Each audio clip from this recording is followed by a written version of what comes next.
So, very good morning, everyone. Let us start with the first lecture on costing. Okay आज हम लोग costing का जो है बेटा सीए इंटरमीडिएट का बैच स्टार्ट करने वाले हैं। नवंबर 2022 के लिए फोकस्ड बैच है, ठीक है। और इसमें कॉस्ट एंड मैनेजमेंट अकाउंटिंग हम लोग जो है थरली कवर करने वाले हैं, ठीक है।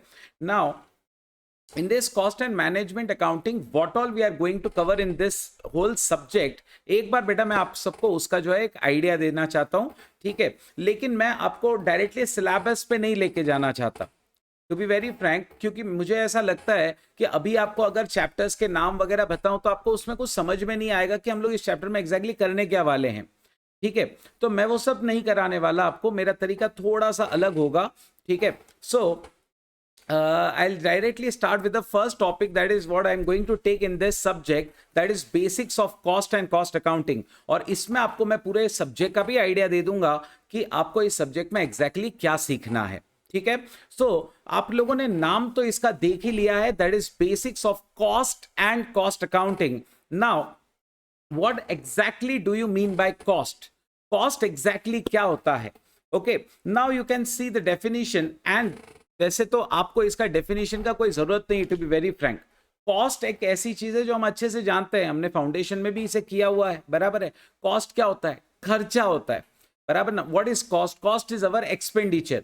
Cost is the amount of resource which is given up in exchange of some goods और सर्विसेज। ओके, कुछ गुड्स और सर्विसेज के लिए जो हम लोग खर्चा करते हैं, जो रिसोर्सेज देते हैं, उसे क्या कहा जाता है? उसे कहा जाता है कॉस्ट, बराबर है। लाइक से if I have got this bottle, okay, I have spent let's say 20 rupees, okay, तो कैन आई से the cost for me of this bottle is 20 rupees? Yes. Okay. The cost is basically whatever the resource I'm spending. Okay. Whatever the resource I'm spending is nothing but cost. Okay.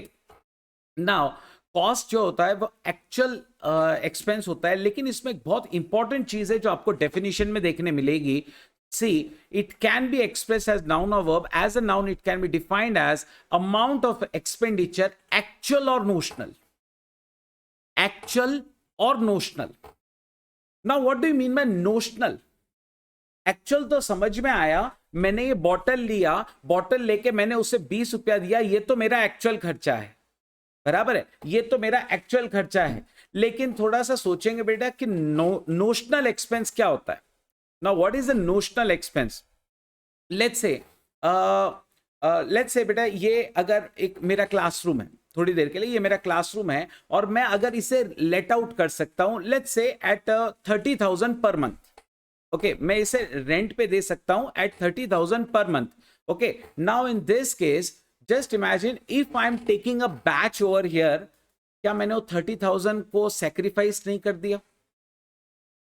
सोचिएगा, मैंने यहां पे एक batch अगर conduct किया तो obvious बात है आई एम स्पेंडिंग 30, मेरा एक 30,000 का नोशनल नुकसान हो जाएगा, बराबर है। अगर मैं बैच नहीं कंडक्ट करूंगा तो मुझे रेंट इनकम आएगी यहां से। Are you getting the point? ठीक है, तो ये भी जो मैं सैक्रिफाइस कर रहा हूं, ठीक है, ये जो मैं सैक्रिफाइस कर रहा हूं इसे नोशनल कॉस्ट कहते हैं। इसे क्या कहते हैं? इसे नोशनल कॉस्ट कहते हैं। थोड़ा सा सोचिएगा, मैं आपको एक सिंपल सा एग्जांपल देता हूं। मान लीजिए मैं 30,000 का यहां पे रेंट कमा सकता हूं, और अगर मुझे क्लास से मान लीजिए बेटा 25,000 इनकम होगी, तो मुझे क्या करना चाहिए? क्या मुझे क्लास लेना चाहिए कि जगह रेंट पे देना चाहिए? What do you think? Class लेना चाहिए। मैंने अगर जगह रेंट पे दे दूंगा, जगह रेंट पे दे दूंगा तो फिर मुझे 30,000 की इनकम होगी, है ना। और अगर मैं क्लास लेता हूं तो मुझे कितने की इनकम होने वाली है? 25,000। What makes sense? ऑब्वियस ही बात है। सो अंडरस्टैंड दिस थिंग कि यहां पे खर्चा जो होता है ना वो हमेशा एक्चुअल नहीं होता है, मतलब एक्चुअल आपको कैश स्पेंड करनी ऐसा नहीं है, ठीक है। सुमित आपका आंसर सही था। ओके, हमेशा हमें कैश में खर्चा नहीं देखना होता है, जो हम सेक्रीफाइस करते हैं उसके लिए वो भी हमारा एक तरीके से कॉस्ट है। और ये उसके डेफिनेशन में ही दिया गया है कि एक्सपेंडिचर एक्चुअल और notional. Notional is imaginary, notional is basically something जो कैश में तो नहीं होता है, लेकिन हम लोग उसे समझ सकते हैं कि हाँ ये भी एक तरीके से कॉस्ट ही है, बराबर है। तो अगर मुझे मान लीजिए मेरे पास अपॉर्चुनिटी है कि क्लासेस में मैं 70,000 बना लूंगा, then what makes sense? sacrificing that 30,000 and earning 70,000, does it make sense? Right? So it will go like that, है ना? सो खर्चा एक्चुअल और नोशनल। चलो मैंने अभी खर्चे की बात की, देखते हैं क्या आपको इसकी रियली जरूरत है, क्या आप बेसिक्स आपको जानते हैं। मैंने एक क्वेश्चन आपके लिए रखा है, एवरीबडी, ओके, सबको आपको इसका आंसर करना है, ठीक है? स्टूडेंट्स भी offline and online, come on, try this question. Ramesh, a chocolate manufacturer, ordered chocolate mould from Amazon। Okay, उसने चॉकलेट का मोल्ड खरीदा। He was charge 12,000 rupees for 100 kgs of chocolate mould. Now, also Amazon charged 200 rupees for shipping and delivery of goods. तो हमने 12,000 का खर्चा किया, 100 kgs हमने chocolate का मटेरियल मंगा लिया, बराबर है 200 रुपए हमारा शिपिंग का खर्चा हुआ। Ramesh needs to make a total expense of 7,000 for producing and packing 100 kgs of chocolates. Okay, उसे ऑब्वियस बात है, अगर चॉकलेट बना के बेचना है तो सिर्फ मोल्ड से काम नहीं चलेगा, उसे उसको प्रोड्यूस कर, मतलब उसे गर्म करके उसको शेप दे के वगैरह ऐसे डिजाइन करना पड़ता है, पैकिंग करना पड़ता है, तो उसको 7,000 kg का खर्चा, 7,000 रुपीज का खर्चा भी आएगा 100 kgs के लिए। क्वेश्चन है, what will be the effective cost of chocolate per KG for Ramesh? I am sure है तो बेटा ये एकदम कॉस्टिंग का सब्जेक्ट, लेकिन ये एकदम प्रैक्टिकल सब्जेक्ट है, and definitely you can calculate this one. Come on, everybody, be online or offline. Yes, Sumed आपका आंसर बिल्कुल सही है बेटा, सुमेद आपका आंसर बिल्कुल सही है। कम ऑन, राहुल आपका आंसर करेक्ट है।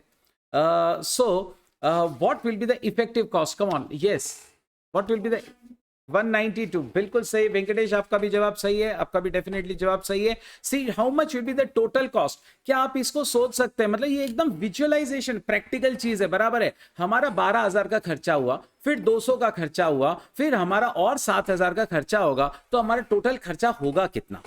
हमारा टोटल खर्चा कितना होगा? तो हमारा खर्चा हो जाएगा बेटा, एक तो 12,000 हुआ, फिर हमारा खर्चा 200 हुआ, फिर हमारा खर्चा 7,000 हुआ, तो हमारा खर्चा होगा बेटा 19,200 रुपीज, राइट? हमारा टोटल एक्सपेंस 19,200 होगा, लेकिन इसमें मैं कितना चॉकलेट बनाने वाला हूं? मैं 100 kgs बनाने वाला हूं। सो what is the cost per KG? I divide the total cost by 100, that is the quantity, and I get 192 rupees.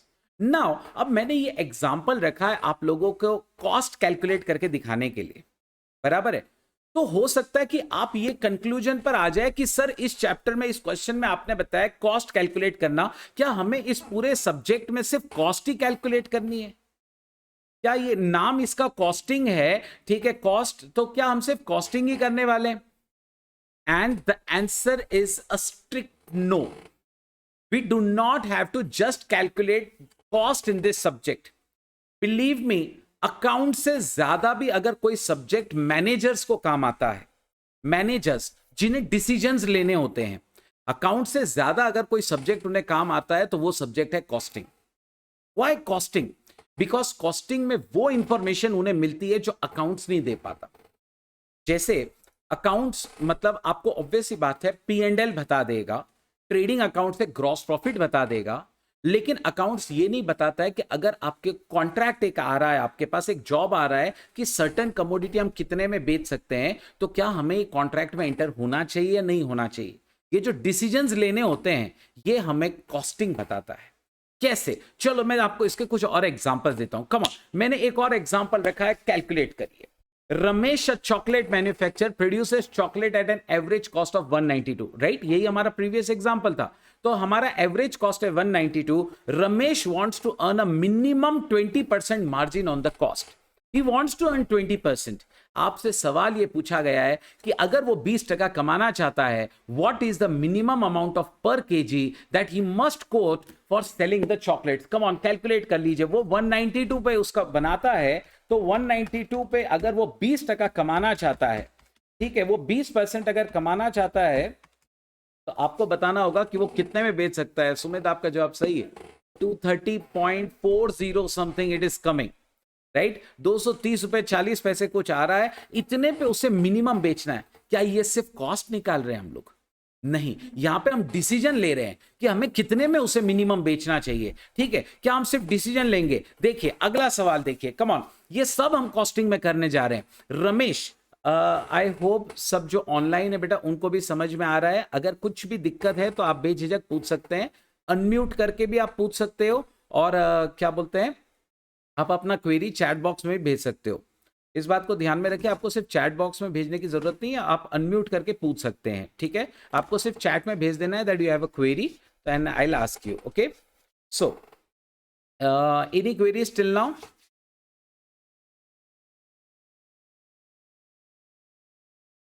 Yes, any queries till now? Yes. Okay, good. Good. Come on. Let's start question number 3. Okay, we'll be doing it very much practically. Come on. एक और question मैंने आप लोग के सामने रखा है, देखिए क्या आप ये कर सकते हैं। Ramesh, a chocolate manufacturer, produces chocolate at an average cost of 192. An order has come to supply 500 kg of such chocolates at a price of 185 per kg. Should he accept the order? Come on, वो 192 में तो बना रहा है और आपसे पूछा जा रहा है क्या वो 185 में उसे बेच दे, उसके पास ऑर्डर आ रहा है, क्या उसे वो एक्सेप्ट कर लेना चाहिए ऑर्डर? ठीक, कम ऑन, ऑनलाइन ऑफलाइन सबने आंसर करना है, ठीक है। यस, डेफिनेटली हमें ये एक्सेप्ट नहीं करना चाहिए। क्यों नहीं करना चाहिए? क्योंकि ऑब्वियस बात है, हमारा खर्चा ही पूरा नहीं हो रहा है ना, हमारा खर्चा ही पूरा नहीं हो रहा है। अंडरस्टैंड? क्या ये ऐसे डिसीजंस हम अकाउंट्स में लेते हैं? नहीं। अकाउंट्स, सी अकाउंट्स अपने जगह पे बहुत अच्छा सब्जेक्ट है, अकाउंट्स में आपको समझाया जाएगा कि अकाउंटिंग कैसे करना है, लेकिन अकाउंटिंग एक्चुअली कुछ नहीं, पोस्टमार्टम होता है। इवेंट हो चुका है, आप उसको खाली रिकॉर्ड करते हो। लेकिन कॉस्टिंग में इवेंट होने के पहले ही हम लोग डिसीजन ले रहे होते हैं कि हमें ये इवेंट करना है या नहीं करना है, ठीक है। मैनेजर्स को इसकी जरूरत इसलिए ज्यादा पड़ती है, उन्हें डिसीजंस लेने होते हैं, क्या हमें ये करना है या नहीं करना है। हाँ, डिसीजन ले लिया, ऑर्डर एक्सेप्ट हो गया, फिर ये अकाउंटेंट का काम होगा कि वो उसे रिकॉर्ड करके रखे।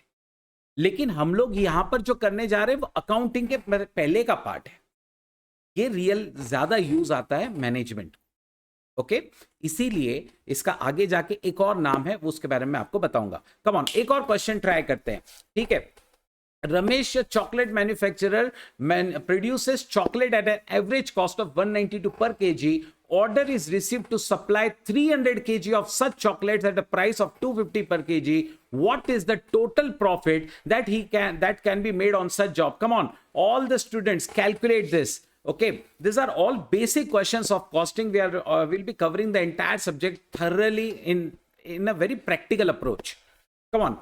रमेश जो है वो 192 पे चॉकलेट बना रहा है, उसके पास ऑर्डर आया है कि भाई 300 केजी हमें सप्लाई करिए, और वो भी 250 रुपीज पे सप्लाई करिए, ठीक है। आप सभी को ये कैलकुलेट करना है कि इस जॉब के ऊपर उसे कितना प्रॉफिट होने वाला है। Okay, very good. So I've got all the right answers from offline as well as Sumedh, Rahul, सबके answers correct है बेटा। The total amount of profit will be 17,400। किस तरीके से हम 192 पे बना रहे हैं, 250 पे बेचने वाले हैं, so what will be the profit per KG? It will be 250 minus 192, okay 192, so it will be 58 per KG, right. So 58 per KG, और इसे हम लोग जब 300 से मल्टीप्लाई कर देते हैं तो हमें मिल जाता है कि हम 17,400 प्रॉफिट कमाने वाले हैं, okay. 58 into 300, so that is 17,400, perfect, okay. So what all have you studied till now? ये सारे क्वेश्चंस जो आप देख रहे हैं, ये सारे क्वेश्चंस जो आप एड्रेस कर रहे हैं, मुझे बताइए मैंने अभी तक आपको कुछ भी सिखाया है? मैंने तो कुछ भी नहीं सिखाया, मैंने तो आपको सिर्फ इतना बताया कॉस्ट क्या होता है, बराबर है। ये सारे क्वेश्चंस आप खुद ही अपने प्रैक्टिकल विजुअलाइजेशन से कर रहे हैं, ठीक है। सो बस आपको यही करना है, आपको कुछ सर्कमस्टेंसेस दिए जाएंगे, कुछ सिचुएशंस दी जाएंगी जहां पे आपको प्रैक्टिकली उसे करना होगा, ठीक है। प्रैक्टिकली विजुअलाइज करो और ये सोचो क्या ये डिसीजन हमारे लिए सही है या नहीं है, ठीक है। This is all costing is about, okay. तो क्या ये सब्जेक्ट सिर्फ और सिर्फ कॉस्ट देखता है? नहीं, ये सब्जेक्ट में हम लोग कॉस्ट पता करेंगे, ये सब्जेक्ट के अंदर प्रॉफिट निकालेंगे कि भाई उस जॉब के ऊपर, उस कॉन्ट्रैक्ट के ऊपर हमें कितना प्रॉफिट होने वाला है, हम लोग डिसीजंस लेंगे, ये सबसे इंपॉर्टेंट पार्ट है, हम लोग डिसीजंस लेंगे। एंड बिलीव मी, आपके सीए इंटरमीडिएट लेवल पे डिसीजन मेकिंग थोड़ा कम है, लेकिन जैसे आप फाइनल पर जाते हैं, फाइनल में तो पूरा सब्जेक्ट सिर्फ डिसीजन मेकिंग पर ही है। आपको डिसीजंस लेने होंगे कि हमें ये करना है या नहीं करना है, ठीक है। सो अंडरस्टैंड, यहां पे डिसीजन मेकिंग इन्वॉल्व हो जाएगा, ओके। नेक्स्ट, आपको कॉस्ट का एनालिसिस करना है, ठीक है, एनालिसिस करना है मतलब कौन सा खर्चा सही है, कौन सा खर्चा गलत है, ये ऐसे भी करोगे। कौन सा खर्चा फिक्स्ड नेचर का है, जैसे rent of this place is fixed in nature. Okay, tell me if the rent is fixed, if I say I am having raw material cost. थोड़ी देर के लिए सोचिएगा, अगर मैं कुछ प्रोडक्शन कर रहा हूं और मुझे रॉ मटेरियल का खर्चा आ रहा है, मेरा प्रोडक्शन जैसे जैसे बढ़ेगा, क्या रॉ मटेरियल का खर्चा उतना ही होगा कि वो बढ़ते चला जाएगा? बढ़ते चला जाएगा। This is a variable cost, understand? So this kind of cost are, मतलब some cost are fixed also, some cost are variable also. तो हमें ऐसे एनालिसिस करना होगा इस सब्जेक्ट में। हमें इस सब्जेक्ट में कई बार बजट्स बनाने होंगे, फोरकास्टिंग करना होगा कि मेरा फ्यूचर का पोजीशन क्या होगा आज से कुछ महीने बाद, कुछ साल बाद। वेरिएंस एनालिसिस, ये एक बहुत इंपॉर्टेंट चीज है जो हम यहाँ पे सीखने वाले हैं। क्या है ये वेरिएंस एनालिसिस? थोड़ी देर के लिए सोचिए, अगर मैंने एक टारगेट सेट करके रखा है कि मेरा आगे 6 महीने का खर्चा जो है, मेरा आगे 6 महीने का खर्चा जो है वो 1 लाख रुपया होने वाला है ना? अगर मेरा खर्चा बाय चांस 1,10,000 हो जाता है, क्या मुझे एनालाइज नहीं करना चाहिए कि मैंने एक्स्ट्रा 10,000 क्यों खर्चा किया? तो अंडरस्टैंड, यहां पे जो वेरिएंसेस होंगे, जो मैंने सेट स्टैंडर्ड करके रखे होंगे, उससे जो वेरिएंस होगा, उससे जो डिफरेंसेस अराइज होंगे, उसे हम लोगों को एनालाइज करना है। तो ये सब्जेक्ट प्रैक्टिकली बहुत ज्यादा रेलिवेंट है। ठीक है, टू बी वेरी फ्रैंक, ये कॉस्टिंग जो है अकाउंट से भी ज्यादा रेलिवेंट है। अकाउंट सिर्फ पोस्टमार्टम करेगा, कॉस्टिंग जो है, कॉस्टिंग आपको एक्चुअली डिसीजन लेना सिखाएगा कि हमें ये करना है या नहीं करना है। देखिए, मैं फैकल्टी दोनों का भी हूँ, अकाउंटिंग भी पढ़ाता हूँ, कॉस्टिंग भी पढ़ाता हूँ, ठीक है, लेकिन दैट डज नॉट मीन दोनों सब्जेक्ट का अपना अपना रेलिवेंस है। अकाउंटिंग ऑब्वियस बात है, आपने जो किया है उसका लिखना कैसे, अकाउंट फॉर कैसे करना है, वो वहां सीखा जाता है, लेकिन डिसीजंस कैसे लेने वो यहाँ पे सीखा जाएगा। ठीक है, सो इसीलिए इस सब्जेक्ट का एक्चुअली एक और नाम है, और वो नाम है मैनेजमेंट अकाउंटिंग। क्या नाम है इसका? Management accounting. क्योंकि we'll be covering what all management require for their decision making, and this is the basic thing that a management requires is analysis of your cost. Okay, how much cost are you incurring, should we accept the offer or not? Okay, ये सब management मतलब जो जो decisions लेता है, उन सब के लिए जो जो इंफॉर्मेशन लगती है हमें, वो हम इस सब्जेक्ट से निकाल के देते हैं। इसलिए इस सब्जेक्ट का एक और नाम है, that is management accounting. Okay, now ठीक है, so will start with some important definitions. Now understand, देखिए, आप कोई भी नया सब्जेक्ट जब पहली बार चालू करते हैं, तो बहुत सारा पहले बेसिक हमें सीखना पड़ता है। We can not directly jump on to big questions, right?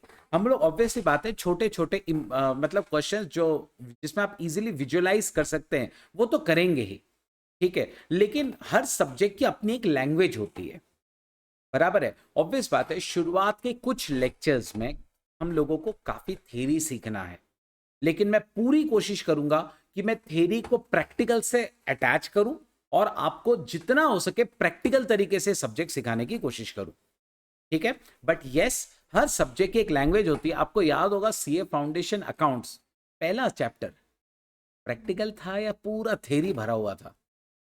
Attar theory था, राइट? पहला चैप्टर, सेकंड चैप्टर में भी वो कंसेप्ट्स वगैरह ये सब चीजें थी। तो अंडरस्टैंड क्या हो जाता है ना, हर सब्जेक्ट की एक लैंग्वेज होती है, कुछ कंसेप्ट्स होते हैं जो हमें समझने पड़ते हैं, उसके बाद ही हम लोग चैप्टर्स को अच्छे से समझ पाते हैं।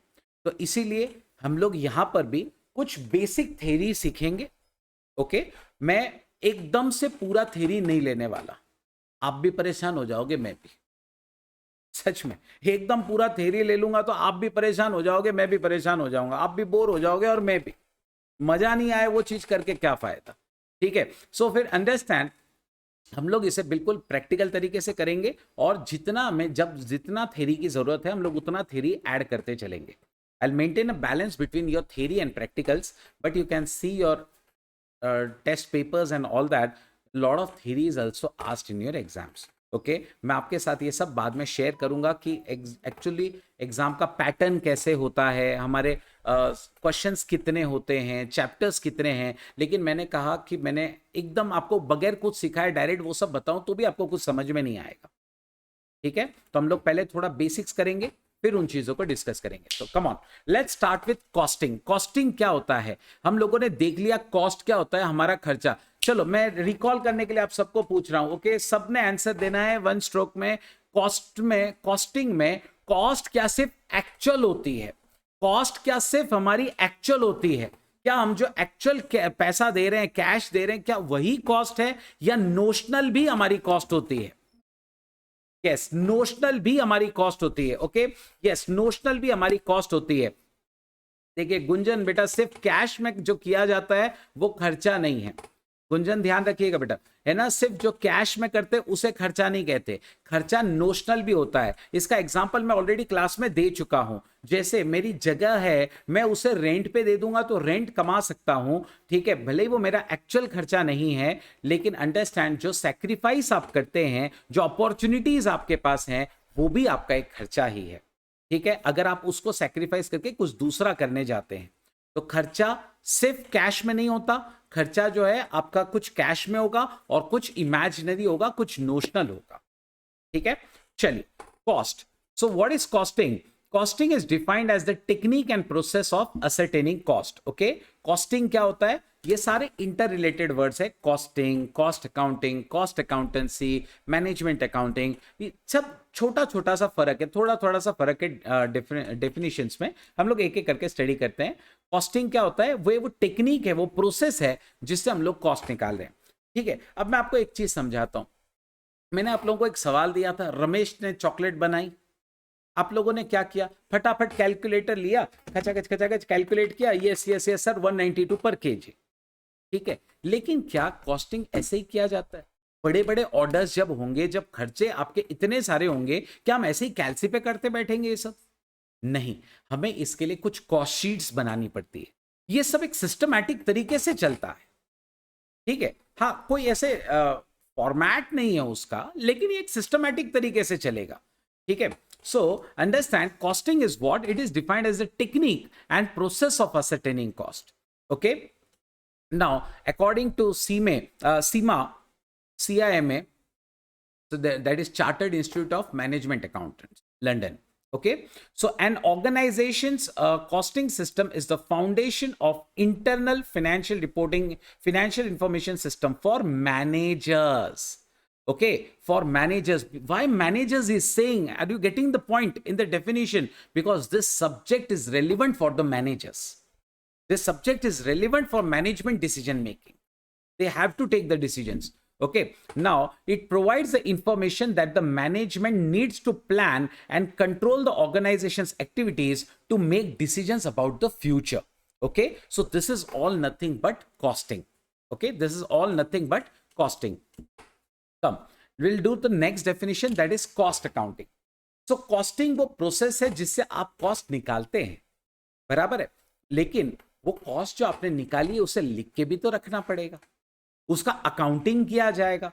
ठीक है, क्या आप लोगों को याद है, हम लोगों ने नॉर्मल जो अकाउंटिंग होती है, double entry book keeping system है ना, double entry book keeping system आप लोगों ने देखा है। लाइक हमने किसी को माल बेचा, cash account debit to sales account credit, right, double entry book keeping system जो हमने अकाउंट्स में देखा था फाउंडेशन में, क्या यहां पे भी अकाउंटिंग होती है? यस, कॉस्ट अकाउंटिंग, इसमें भी हम कॉस्टिंग करें, इसमें भी हम अकाउंटिंग करेंगे। कॉस्ट आपने निकाल लिया तो उस कॉस्ट को रिकॉर्ड भी तो करके रखना पड़ेगा। ठीक है, तो वो कॉस्ट अकाउंटिंग जो है हम यहां पे सीखेंगे। मैं आपको एक थोड़ा सा आइडिया देता हूं, जैसे यहां पे आपको रॉ मटेरियल्स कई बार अपने को मिलेगा, तो हम लोग उसका नाम यूज करते हैं raw material control account. Production के लिए लेबर लगेगा तो उसके लिए नाम यूज किया जाता है वेजेस कंट्रोल अकाउंट। समझ रहे हैं आप? प्रोडक्शन के लिए हमें लेबर लगता है, तो लेबर के लिए जो खर्चा होता है उसे हम लोग वेजेस कंट्रोल अकाउंट में डालेंगे, बराबर है। रेंट का खर्चा होगा और भी इनडायरेक्ट एक्सपेंसेस होंगे, तो उसको नाम दिया जाएगा ओवरहेड कंट्रोल अकाउंट। तो अंडरस्टैंड, ऐसे कई सारे अकाउंट्स हमें बनाने हैं इस चैप्टर, इस सब्जेक्ट में भी, लेकिन ये बहुत छोटा सा पार्ट है हमारे इसके लिए। हमारा ज्यादा काम रिकॉर्डिंग नहीं है इस सब्जेक्ट में, हमारा काम डिसीजंस लेने का है। ठीक है, पहले कॉस्ट निकालेंगे फिर डिसीजंस लेंगे। सो कॉस्ट अकाउंटिंग में is defined as the process of accounting for cost. ठीक है। और आप सिर्फ कॉस्ट अकाउंट नहीं करोगे, यहां पे अकाउंटिंग तो करोगे ही करोगे, और उसके बाद उससे पीरियोडिकल स्टेटमेंट्स भी बनाओगे, जिससे आप कॉस्ट जो है आगे जाके कंट्रोल कर सकते हैं। ठीक है। सो इसमें बेसिकली कॉस्ट निकालो और कॉस्ट को कंपेयर करके प्रॉफिट निकालो, like that. Okay, next, so this is cost accounting. अब कॉस्ट अकाउंटेंसी, आप देखो कितने सिमिलर कंसेप्ट्स हैं। Costing, cost accounting, cost accountancy, management accounting, ये सब एक के बाद एक एकदम छोटा छोटा सा उसमें डिफरेंस है। ठीक है। अब हम लोगों ने कॉस्ट अकाउंटिंग में क्या किया, कॉस्ट की रिकॉर्डिंग की, कॉस्ट रिकॉर्डिंग करके हम लोगों ने प्रॉफिट निकाला, है ना, हम लोगों ने प्रॉफिट निकाला। लेकिन हम लोगों ने प्रॉफिट तो निकाला, हम लोगों ने ये कहां देखा, क्या हमने जो कॉस्ट इनकर की वो सही थी, क्या ये इससे और सस्ते में भी बनाया जा सकता था? ऐसा भी तो हो सकता है ना, कि कोई दूसरी टेक्निक का इस्तेमाल करके हमारी कॉस्ट और कम हो जाए। तो ये सब्जेक्ट सिर्फ प्रॉफिट नहीं निकालेगा, ये आपको अल्टरनेटिव्स भी बताएगा कि हो सकता है कि अगर दूसरी टेक्निक फॉलो करके आपका खर्चा थोड़ा कम हो जाता है, तो क्या हमें वो टेक्निक करनी चाहिए? डेफिनेटली करनी चाहिए। सो अंडरस्टैंड, कॉस्ट अकाउंटेंसी में हम लोग कॉस्टिंग तो करेंगे ही, कॉस्ट अकाउंटिंग भी करेंगे ही, लेकिन हम ये सारी चीजें अप्लाई करेंगे टुवर्ड्स कॉस्ट कंट्रोल, कि हम कॉस्ट को कंट्रोल करके रख सकें। ठीक है। नाउ इसके अलावा प्रॉफिट निकालना वगैरह ये सब इसमें आएगा। इसमें आपको इंफॉर्मेशन को प्रेजेंट करना, specially for managerial decision making. अभी तक हम लोगों ने सिर्फ रिकॉर्डिंग किया है, मैनेजर्स को बताया नहीं है कि हमारे पास इंफॉर्मेशन क्या है, तो उसको मैनेजर्स को जो लगने वाला है वो इंफॉर्मेशन निकाल के देना, that is nothing but cost accountancy. And last, इसी से सिमिलर कंसेप्ट है मैनेजमेंट अकाउंटिंग। ओके, जो बिल्कुल मैंने आपसे कहा उसमें कॉस्टिंग वगैरह पूरा आ जाता है, लेकिन मैनेजमेंट अकाउंटिंग बहुत वास्ट टॉपिक है, उसमें कॉस्टिंग एक पार्ट है। मैनेजर्स को क्या सिर्फ कॉस्ट के बारे में जानकारी चाहिए होती है? क्या मैनेजर्स को सिर्फ कॉस्ट के बारे में जानकारी चाहिए होती है? नहीं, मैनेजर्स को कॉस्ट के बारे में भी जानकारी चाहिए होती है, मैनेजर्स को प्रॉफिट्स के बारे में जानकारी चाहिए होती है, मैनेजर्स को और भी बहुत सारा इंफॉर्मेशन होता है जो लगता है। ठीक है। So as per CIMA official terminology, management accounting is the application of the principles of accounting and financial management. Okay, accounting and financial management to create, protect, preserve and increase value for the stakeholders. Stakeholders के लिए value, net worth, बराबर है, profits basically वो बनाए, protect करें, preserve करें और future में और बढ़ते चले जाएं, वो हो जाता है बेटा प्रॉफिट मेकिंग एंटरप्राइजेस के लिए, और नॉन प्रॉफिट एंटरप्राइजेस के लिए भी उनका वैल्यू बढ़ना चाहिए।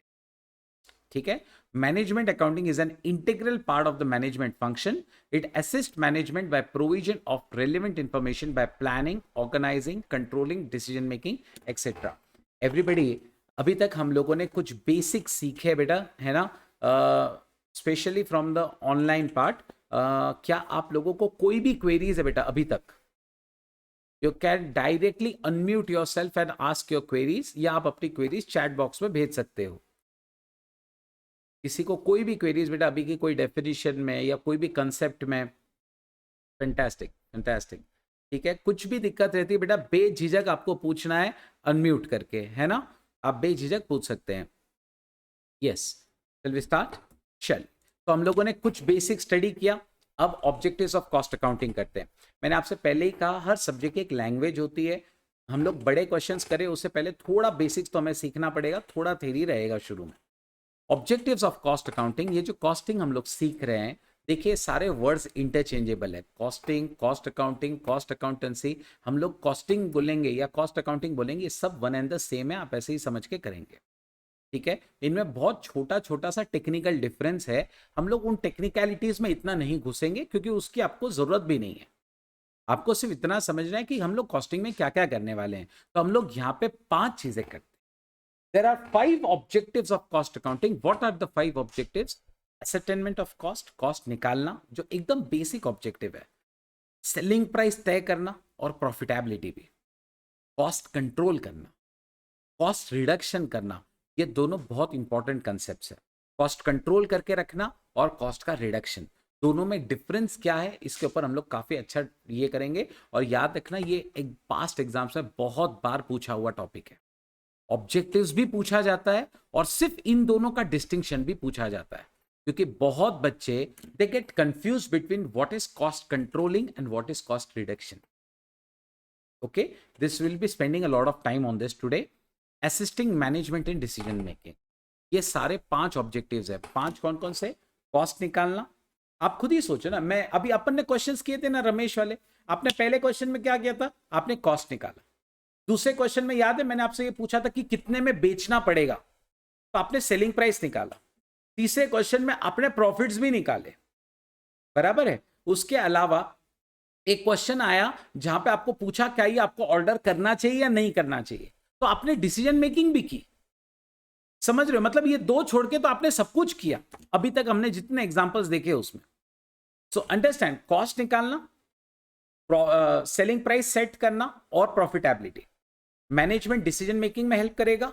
And last, cost control and cost reduction, है ना, ये 2 इंपॉर्टेंट फैक्टर्स। ऐसे 5 ऑब्जेक्टिव्स हैं इन ऑल। ठीक है, एक एक करके स्टडी करते हैं। सबसे पहला हम स्टडी करेंगे ascertainment of cost. Cost ascertainment का मतलब क्या होता है, क्या नाम से नहीं समझता है? Ascertainment of cost, is there anything for which I should explain?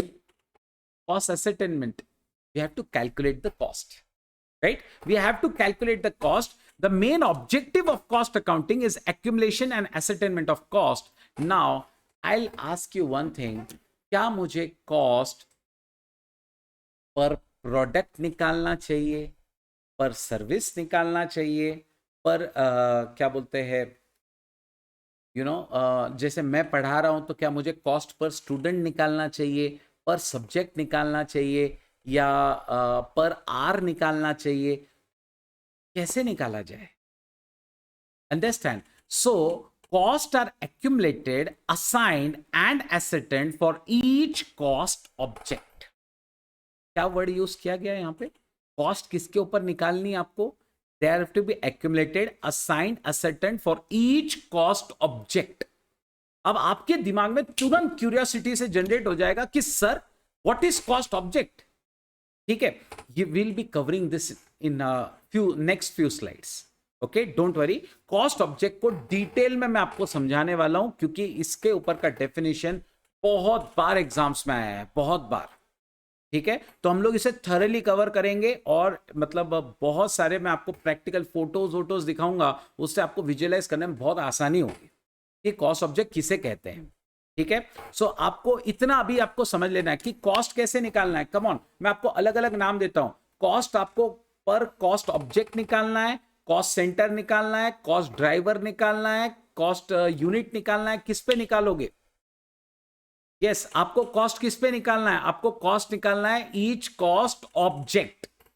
Okay, बहुत सारे टेक्निकल नाम आपको आगे और आने वाले हैं, जैसे cost drivers, cost units, etcetera etcetera. तो हमें कॉस्ट किस पे निकालना है? कम ऑन, ये चीज याद रखने जैसी, हमें कॉस्ट किस पे निकालना है? For each cost object. Come on, one voice. Okay, हमें कॉस्ट किस पर निकालना है? Each cost object, right. हमें कॉस्ट किस पे निकालना है? हमें पर कॉस्ट ऑब्जेक्ट निकालना है। कॉस्ट ऑब्जेक्ट क्या होता है ये अभी तक हमने स्टडी नहीं किया है, इसके ऊपर मैं बहुत सारे एग्जांपल्स आपके लिए लाया हूं। ठीक है, हम लोग उसे वहां पे प्रॉपर कवर करेंगे, डोंट वरी अबाउट इट। तो हमें कॉस्ट पर कॉस्ट ऑब्जेक्ट निकालना है, इतना पक्का है ना। कॉस्ट ऑब्जेक्ट क्या हो सकता है? वो एक यूनिट हो सकता है, वो जॉब हो सकता है, वो ऑपरेशन हो सकता है, वो एक प्रोसेस हो सकती है, वो डिपार्टमेंट हो सकता है, वो सर्विस हो सकती है। ऑब्वियस सी बात है, सिर्फ नाम पढ़ने से शायद आपको क्लैरिफाई नहीं होगा। ठीक है, हम लोग हर एक के लिए एग्जाम्पल देखने वाले हैं, हर एक के लिए, यूनिट के लिए भी, जॉब के लिए भी, ऑपरेशन के लिए भी, प्रोसेस के लिए भी, डिपार्टमेंट के लिए भी, हर एक के लिए हम एग्जाम्पल कवर करेंगे। ये मेरा डिटेल्ड एक टॉपिक है जो मैं आगे कवर करने वाला हूं। ठीक है, सो पहला ऑब्जेक्टिव था कॉस्ट का, कॉस्ट निकालना, कॉस्ट एसेटमेंट ऑफ कॉस्ट, और वो भी कॉस्ट पर ऑब्जेक्ट किया जाएगा। ठीक है, एनी क्वेरीज बेटा, anyone in the first objective? Online offline both? Okay, आप अनम्यूट करके पूछ सकते हैं, याद रखिएगा, है ना। मुझे बार बार बोलने की जरूरत नहीं होनी चाहिए, आप बिंदास अनम्यूट करके पूछ सकते हो, या आप मेरे को चैट में भेज सकते हो। अगर आपको अनम्यूट नहीं करना है, आप चैट में भेज देना। Second objective is determination of selling price and profitability. ठीक है, सो अंडरस्टूड सी बात है, हम कॉस्टिंग क्यों कर रहे हैं? ताकि हमें कॉस्ट पता चले तो हम सेलिंग प्राइस सेट कर सकें, है ना, कि ये कितने में बेचना है, right? So it helps in determination of selling price and thus the profitability of a cost object. Though in a competitive business environment, selling prices are determined by external factors, but cost accounting system provides for a basis for price fixation and rate negotiation. See, selling prices, कई बार selling price ऐसा भी होता है ना, market determine करता है, हम नहीं डिटरमाइन कर पाते, बराबर है? कई बार ऐसा हो जाता है मार्केट में अगर सेलिंग प्राइस बहुत कम चालू है तो मेरी कॉस्ट ज्यादा भी होगी तो भी मैं बेच नहीं पाऊंगा उसको ऊंचे में। मैं 20% अर्न भी करना चाहता हूं लेकिन मार्केट में ही अगर 10% का रेट चालू है तो मैं अर्न कर पाऊंगा क्या? नहीं कर पाऊंगा। तो अंडरस्टैंड, सेलिंग प्राइसेस बहुत बार एक्सटर्नल फैक्टर्स डिटरमाइन करते हैं, लेकिन कई बार कॉस्ट अकाउंटिंग सिस्टम आपको क्या करेगा, एटलीस्ट हेल्प तो करेगा। ऐसा ना हो कि हम लोग 1000 की चीज जो है वो 200 में ही बेच दें। एटलीस्ट अपने को इतना तो पता होना चाहिए कि उसका बेसिक कॉस्ट क्या हो रहा है, तो प्राइस कितनी फिक्स होनी चाहिए, रेट्स कैसे निगोशिएट होने चाहिए, ये सब चीज के लिए आपको कॉस्टिंग हेल्प करता है। ठीक है, याद रखिएगा सेलिंग प्राइस कई बार एक्सटर्नल इन्वायरमेंट डिसाइड करता है। जैसे सबसे बेस्ट एग्जांपल है बेटा क्रूड ऑयल के प्राइसेस, राइट? क्रूड ऑयल के प्राइसेस, अब क्रूड ऑयल के प्राइस अपने हाथ में तो है नहीं, वो तो मार्केट डिटरमाइन करेगा। गोल्ड की प्राइसेस मार्केट डिटरमाइन करेगा, लेकिन एटलीस्ट अपनी कॉस्ट से अपन ये तो सेट कर सकते हैं कि अपने को मिनिमम इसके नीचे काम नहीं करना, इसके नीचे चले गए तो अपन लॉस में चले जाएंगे, ऐसा काम करना ही नहीं अपने, है ना? सो ऐसा रेट निगोशिएशंस के लिए, प्राइस फिक्सेशंस के लिए ये आपको एक बेसिस जरूर दे देता है। अब मेरे पास एक क्वेरी आया है चैट में, sir why cost is calculated on each cost subject. Venkatesh, इसके ऊपर मैं डिटेल में एक्सप्लेनेशन जो है आपको, जब मैं कॉस्ट ऑब्जेक्ट का एक टॉपिक उठाऊंगा वो आज के मेरे लेक्चर में कवर होगा। ठीक है, तो कॉस्ट ऑब्जेक्ट का जब मैं कंसेप्ट लूंगा हाथ में उस टाइम पे इसे कवर कर लूंगा। ठीक है, सो उस टाइम पे इसे हम लोग डिटेल में कवर कर लेंगे। ठीक है, श्योर। सो ये हमारा सेकेंड पॉइंट था, दैट इज ये हमारा सेकेंड पॉइंट था, दैट इज प्राइस फिक्सेशन और इसके अलावा प्रॉफिटेबिलिटी। ठीक है, सो हमने अभी तक दो ऑब्जेक्टिव्स चेक किए हैं, एक कॉस्ट निकालना और दूसरा प्राइस फिक्सेशन और मतलब सेलिंग प्राइस सेट करना और प्रॉफिटेबिलिटी। तीसरा और one of very important topics is cost control. Cost control, cost reduction, दोनों अलग अलग है। चलो मैं आप लोगों से जानना चाहता हूं, कॉस्ट कंट्रोल ये वर्ड जब आ रहा है तो आपके दिमाग में क्या आता है? एवरीबडी, ऑनलाइन एंड ऑफलाइन, जो ऑनलाइन है वो आप चैट में भेज सकते हैं। Yes, what do you think? Come on, what can be cost control? Yes please.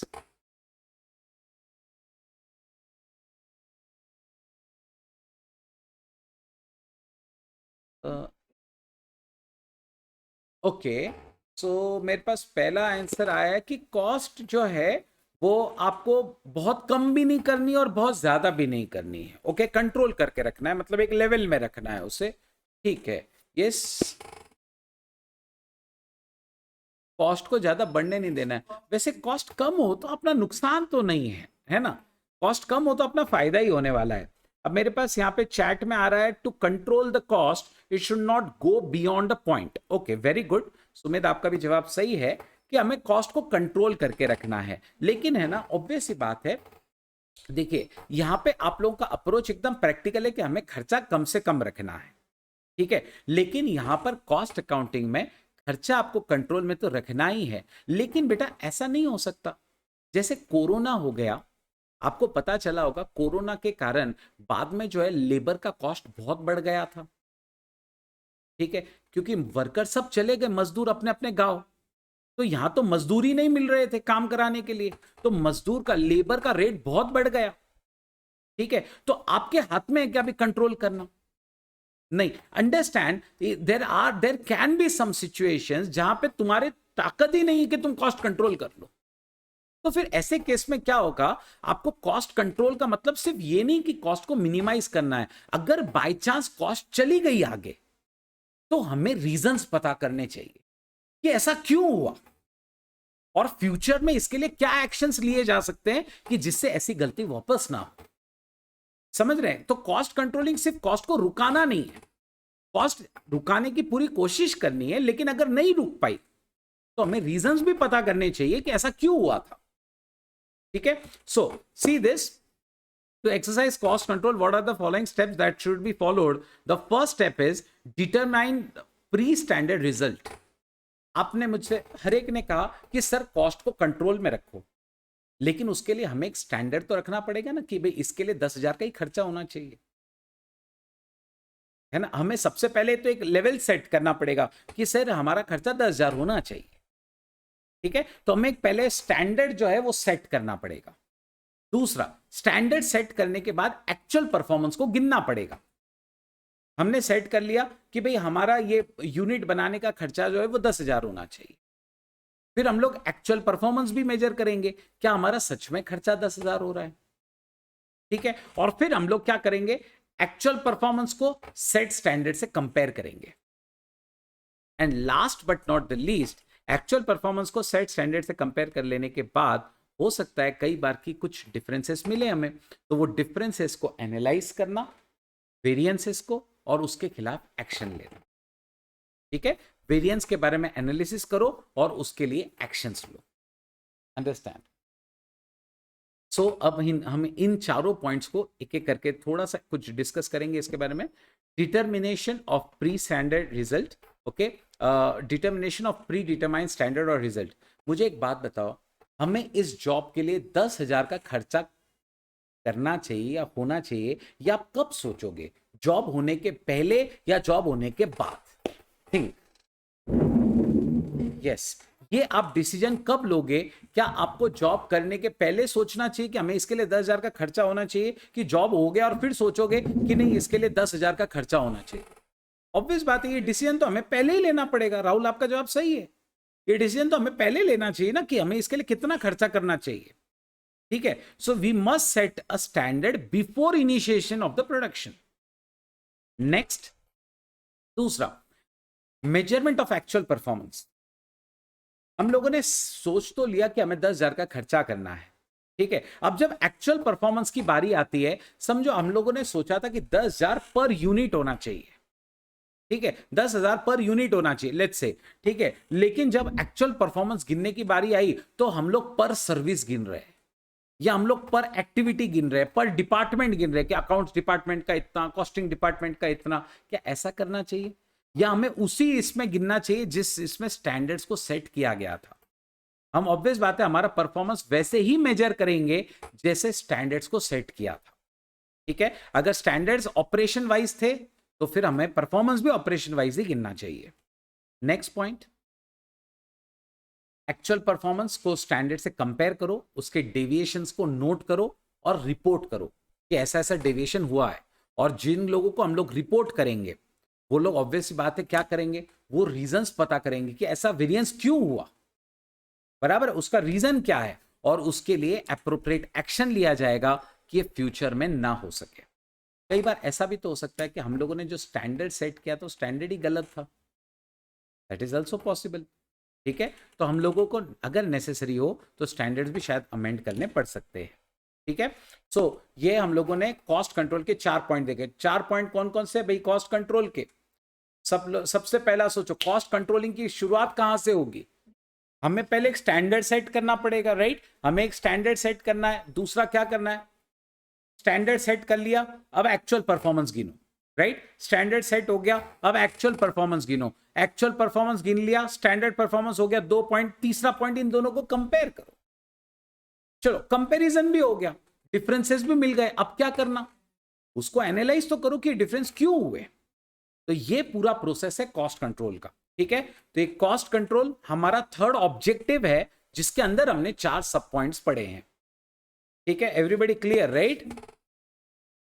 I know थोड़ा सा थेरी है, लेकिन बेटा शुरुआत है अभी। ठीक है, ऑब्वियस बात है कोई भी सब्जेक्ट हम स्टार्ट करते तो एकदम से हम जंप नहीं कर पाएंगे प्रैक्टिकल्स पे। कॉस्ट रिडक्शन, नाउ अब ये आपको क्या आता है बेटा आपके दिमाग में? कॉस्ट रिडक्शन मतलब क्या? Think over it, what can be cost reduction? Yes please, what can be cost reduction? Everyone, online and offline, come on. चलो ये जवाब मैं ऑनलाइन वाले बच्चों से पूछता हूं। आप अनम्यूट करके बता सकते हैं मुझे कि कॉस्ट रिडक्शन क्या होता है। ठीक है, आपको हैंड रेज वगैरह करने की कोई जरूरत नहीं, आप बिंदास अनम्यूट करो और बेटा आप आंसर कर सकते हैं। What can be cost reduction?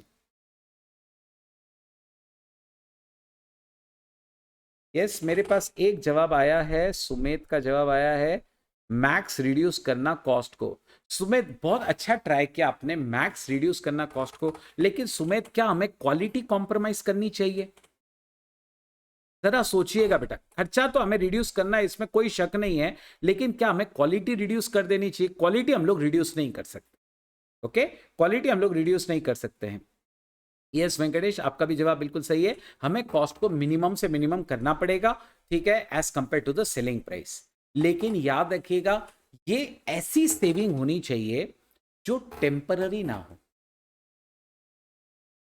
ये सबसे इंपॉर्टेंट है। टेम्पररी सेविंग्स जो होती है ना, वो कॉस्ट कंट्रोल में चली जाती है, और जो परमानेंट सेविंग्स होती है वो किस में आ जाती है? वो कॉस्ट रिडक्शन में आती है। ठीक है, सो achievement of real and permanent reduction in the unit cost of goods manufactured or services rendered without impairing their suitability for the use intended or diminution in the quality of the product। मतलब product की quality घटा देने की क्या? नहीं, product की quality अगर आप बढ़ा नहीं सकते तो घटाना भी नहीं है। बढ़ जाए तो और अच्छी बात है, लेकिन घट जाए वैसा काम नहीं करना है। प्रोडक्ट की क्वालिटी कम नहीं होनी चाहिए, ठीक है, और जो सेविंग्स होगी वो टेम्पररी नहीं होनी चाहिए, टेम्पररी नहीं होनी चाहिए, ये बात ध्यान में रखिएगा। ठीक है, अच्छा ऐसा भी तो कुछ हुआ होगा ना, कोरोना के चलते कुछ लोगों को टेम्पररी बेनिफिट हुए, जैसे मैं आपकी नहीं बात करता हूं, मैं अपनी बात करता हूं, चलो दूसरों की बात नहीं करता। भाई कोरोना हुआ तो हमारा होटल जाना बंद हो गया। पहले क्या एक रूटीन था, हर हफ्ते या 2 हफ्ते में एक बार तो होटल जाना ही है। इनफैक्ट मोर और लेस डिसाइडेड प्लान था, संडे के दिन शाम में बाहर ही खाना खाना है। आप मुझे बताओ, क्या कॉस्ट रिडक्शन हुआ या नहीं कोरोना के चलते? हो गया, बराबर है। क्या ये परमानेंट है? नहीं, अब ये बंद हो गया, वापस वही हर संडे वही तकलीफ है। Are you getting the point? तो अंडरस्टैंड, अब ये जो डिक्लाइन है ये टेम्पररी है, क्योंकि जब तक कोविड है आप निकल नहीं सकते बाहर, लेकिन कोरोना गया कि अपने वापस यूज टू हो गए और वापस अब बाहर चलता है, सब चलता है, कोई प्रॉब्लम नहीं। Are you all getting the point? तो क्या ये कॉस्ट रिडक्शन गिना जाएगा? नहीं, cost reduction should be permanent in nature, temporary नहीं होना चाहिए। Cost reduction is a permanent thing. तो परमानेंट कैसे होगा, मैं आपको समझाता हूं। जैसे मान लीजिए ये जो हम लोग बना रहे हैं प्लास्टिक बोतल, ऐसा हो सकता है कि हम लोग कोई एक अलग ग्रेड का प्लास्टिक लेके आए और इसको अगर बनाने का खर्चा पहले 5 रुपए आता था, हो सकता है अब 4.5 में ही बन जाएगी बोतल। तो ये अब ये वन टाइम बनेगी कि हमेशा लाइफ टाइम का अपना बेनिफिट हो गया? तो ये जो रिडक्शन है ना, ये क्या रिडक्शन है बेटा? ये रिडक्शन है परमानेंट नेचर का, इसे कॉस्ट रिडक्शन की कैटेगरी में लेना है, टेम्पररी नहीं होना चाहिए। और ज्यादातर केसेस में ये लोग कैसे करते हैं, ये लोग उसका डिजाइन चेंज कर देंगे, ठीक है, या उस डिजाइन में जो प्रोडक्ट यूज हुआ है उसमें थोड़ा सा चेंजेस करेंगे। इसका एक एग्जांपल आप लोगों ने आजकल देखा होगा, अगर आप इंडियन ऑयल के पेट्रोल पंप पे जाते हैं तो उन्होंने ना वहां पे ये लगा रखा है विद 10% इथेनॉल, और इनफैक्ट अब तो गवर्नमेंट ने ऑलमोस्ट 20% इथेनॉल तक अलाउ कर दिया है। उससे होगा क्या? तो ऑब्वियस सी बात है, जो ऑयल कंपनीज है उनका कॉस्ट काफी मिनिमम होते चला जाए, अपना नहीं उनका हो जाए। अंडरस्टैंड? सो ये एक परमानेंट रिडक्शन है। Understand? So cost reduction is an approach of management where cost of an object is believed to have scope of further reduction. No cost is termed to be as lowest. Every possibility of cost reduction is explored. Everybody tell me, अगर आप ये bottles बना रहे हैं और ये bottle बनाने का खर्चा अभी आपको लेट्स से 5 रुपया आता है, ठीक है, तो क्या आप ये मन में ठान लेंगे कि ये 5 से कम कभी नहीं हो सकता? कि आप हमेशा कोशिश करते रहोगे नए नए तरीके ढूंढने की? बराबर है, विल कीप ऑन ट्राइंग कि हमें नए नए तरीके मिले जिससे हम लोग ये बॉटल को क्या कर सके, उसका कॉस्ट और मिनिमाइज कर सके। हमारा ये अजम्पशन होगा कि कॉस्ट कभी मिनिमम नहीं हो सकती। अगर मान लो 5 का कल ये 4.5 हो गया, तो आप अगले साल वापस कोशिश करने लगोगे कि ये 4.5 से 4 कैसे हो सकता है। सो एवरी पॉसिबल अल्टरनेटिव, मतलब आप कभी ये इमेजिन अज्यूम नहीं करोगे कि ये मिनिमम हो गई। यू विल ऑलवेज अज्यूम कि where the cost of an object is believed to have a scope of further reduction, no cost is lowest। समझ रहे हैं आप बात को? No cost is lowest and every possibility of cost reduction is to be explored. ठीक है, चलो इसके भी कुछ पॉइंट्स हैं। ये कैसे किया जाता है? कॉस्ट रिडक्शंस करने के लिए आपको, जब आप बना रहे हैं प्रोडक्ट, तो आपको 2 तरीके की एक्टिविटीज होती हैं। एक जो वैल्यू क्रिएट करने वाली होती है, वैल्यू एडेड एक्टिविटीज, और एक होती है जो वैल्यू ऐड नहीं करती। ठीक है, जो वैल्यू ऐड करने वाली टेक्निक्स होती है उसको तो आप कुछ नहीं कर सकते, लेकिन जो एक्टिविटीज ऐसी होती है जो नॉन वैल्यू एडेड होती है, जिससे ना प्रोडक्ट की सूटेबिलिटी में कोई फर्क नहीं पड़ता, ऐसी एक्टिविटीज को आप एलिमिनेट करने की कोशिश करते हो। ये सिर्फ एक ओवरव्यू आपको दे रहा हूं, क्योंकि वैल्यू मतलब एक्टिविटी बेस्ड एनालिसिस करना ये हमारा पूरा एक चैप्टर है आगे, जहां पे आप एक्टिविटीज को एनालाइज करोगे, कौन से आपके काम की है, कौन से आपके काम की नहीं है, और उसके हिसाब से आप मतलब है ना, जो काम की नहीं है उन्हें एलिमिनेट करने की कोशिश करोगे, लाइक दैट। ठीक है, so non value activities are to be eliminated without affecting the essential characteristics of the product. इसके लिए मॉडल बनाया था माइकल पोर्टर ने। ठीक है, ये हम लोग आगे स्टडी करेंगे, अभी का हमारा टॉपिक नहीं है। ठीक है, और ये एक कंटिन्यूइंग प्रोसेस है, कॉस्ट रिडक्शन करना ये कंटिन्यूइंग प्रोसेस है, जिससे आपको हमेशा नए नए तरीके खोजते रहने होंगे। कोई इलाज नहीं, इसके नए नए तरीके आपको खोजते रहने होंगे।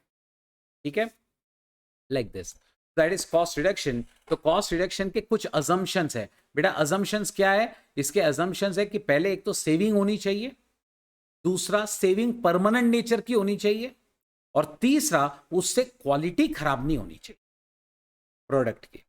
Everybody clear with this, right? This was the 4th objective which was cost reduction। अभी तक हम लोगों ने 4 ऑब्जेक्टिव स्टडी किए बेटा। कौन कौन से? Let us revise.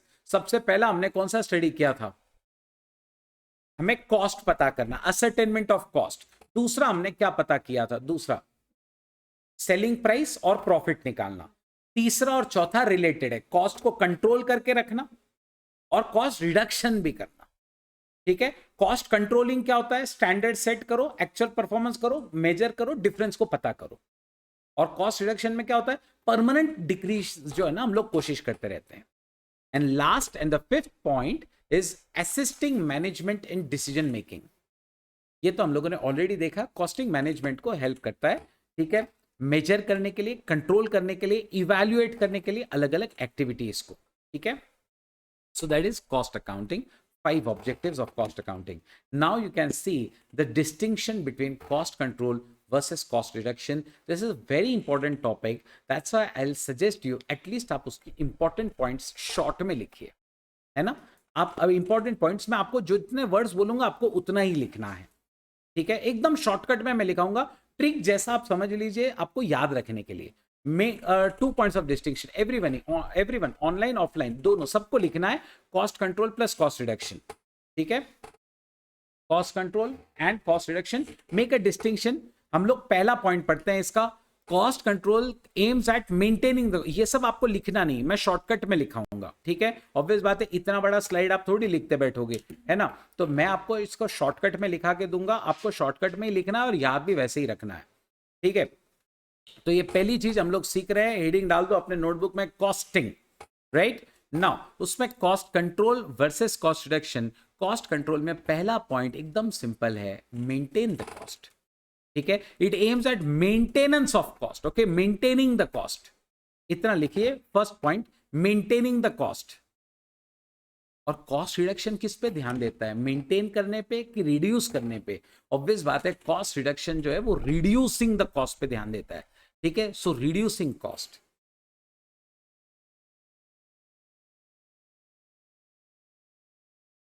Cost control में थोड़ा एक मैं आप लोगों से समझना चाहता हूं, सभी ने आंसर करना है। इसमें आपको आउट ऑफ द बॉक्स सोचना पड़ेगा, एकदम आउट ऑफ द बॉक्स, मतलब कुछ नया लेकर आओ, कुछ ऐसी चीज हो जिससे हमेशा का हमारा कुछ काम हो जाए। तो एकदम आउट ऑफ द बॉक्स, एकदम डायनामिक थिंकिंग आपको लगेगी कॉस्ट रिडक्शन के लिए।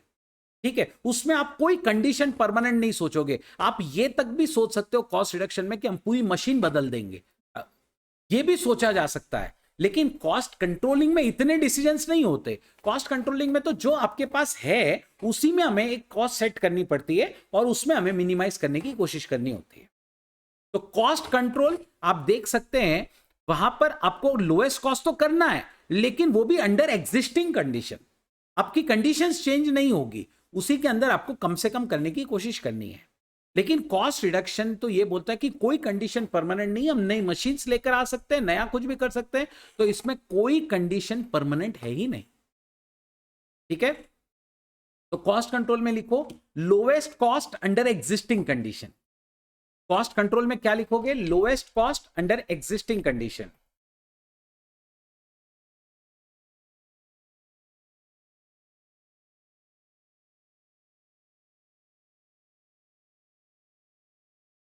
Cost reduction, no condition is permanent.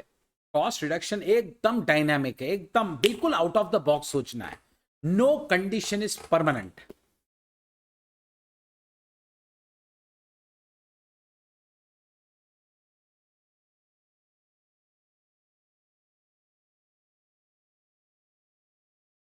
Cost control हमारे पास्ट को देखता है और स्टैंडर्ड सेट करता है।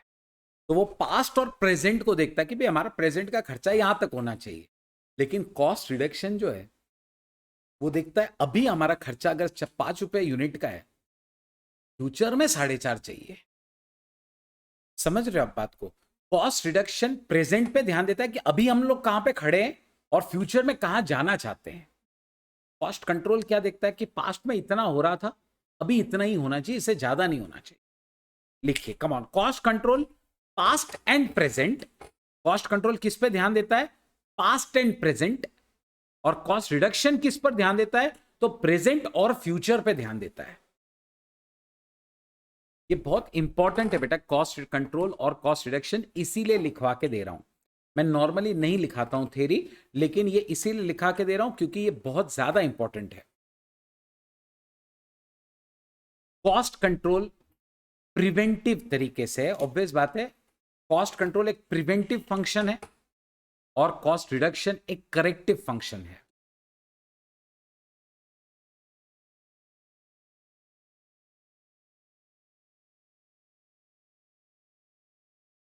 कॉस्ट कंट्रोल प्रिवेंटिव और कॉस्ट रिडक्शन करेक्टिव, ऐसा क्यों है?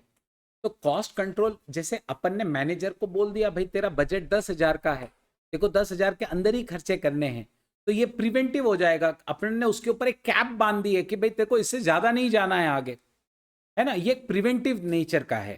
ठीक है, और कॉस्ट रिडक्शन जो है वो एक करेक्टिव नेचर का है, हमेशा के लिए चीजें इंप्रूवाइज कर देगा आपकी। सो that is a corrective kind of thing. Okay, it will not just prevent, it will correct the entire process, eliminate whatever is wrong. Next, cost control कब खत्म होता है? ये एकदम सिंपल चीज है। कॉस्ट कंट्रोल कब खत्म होता है? आपने टारगेट अचीव कर लिया, कॉस्ट कंट्रोल फिनिश, है ना? आपने टारगेट अचीव कर लिया, कॉस्ट कंट्रोल फिनिश हो जाएगा। लेकिन कॉस्ट रिडक्शन क्या हमें रुक जाना चाहिए कि रोज नया तरीका सोचना चाहिए? It's a continuous process. Understand, cost reduction is a continuous process, वो कभी एंड नहीं होती। कॉस्ट रिडक्शन नो एंड, आप लिखोगे क्या वहां पे? कॉस्ट रिडक्शन में लिखिए no end, comma continuous process. और कॉस्ट कंट्रोल में क्या लिखोगे? तो कॉस्ट कंट्रोल में आपको लिखना पड़ेगा ends when targets are achieved, ends when targets are achieved. चलिए, अब हम लोग थोड़ी देर के लिए बुक बंद करते हैं और याद करने की कोशिश करते हैं। कम ऑन, मैं भी स्लाइड को नहीं देख रहा हूं, याद करने की कोशिश कर रहा हूं। ठीक है, एक काम करते हैं, चलो बेस्ट, है ना? याद करने की कोशिश करते हैं कि हमने कौन कौन से पॉइंट्स देखे, जो जो मेरे को याद है मैं बोल रहा हूं। ठीक है, एक मैंने प्रिवेंटिव करेक्टिव किया। कौन प्रिवेंटिव है? Cost control. और रिडक्शन क्या है? करेक्टिव है। दूसरा अभी वो लास्ट वाला एंड वाला देखा मैंने, है ना? एंड वाला क्या था? ये एंड हो जाता है टारगेट जब अचीव हो गया। ये कब एंड होगा? इसका कोई एंड ही नहीं है, कॉस्ट रिडक्शन का कोई एंड ही नहीं है। फिर हम लोगों ने पहला पॉइंट क्या देखा था? कौन सा टेम्पररी और कौन सा, ये हम पॉइंट देखा हमने कि नहीं देखा? याद करने की कोशिश करो, कम ऑन कम ऑन, याद। यस, एक में परमानेंट रिडक्शन है, बराबर है, और एक में जो मतलब परमानेंट रिडक्शन इन सेंस, वो आपको पॉइंट याद होगा, प्रेजेंट एंड फ्यूचर, है ना। और इसमें क्या था, तो इसमें आपका पास्ट एंड प्रेजेंट, राइट, इसमें पास्ट एंड प्रेजेंट था, इसमें प्रेजेंट एंड फ्यूचर था, ठीक है। इसमें आपको एक बोलता था कि आपको एग्जिस्टिंग कंडीशन में लोएस्ट कॉस्ट पे जाना है, और एक बोलता है कोई कंडीशन परमानेंट नहीं है, हर एक से मिनिमम और किया जा सकता है, ठीक है। और कोई पॉइंट्स, सॉरी, बिल्कुल सही है, जो सबसे पहला point, cost control, it aims at maintaining the cost, and cost reduction क्या करता था, इट मेंटेन नहीं करता था, वो रिड्यूसिंग द कॉस्ट पे ध्यान देता, ठीक है, like that.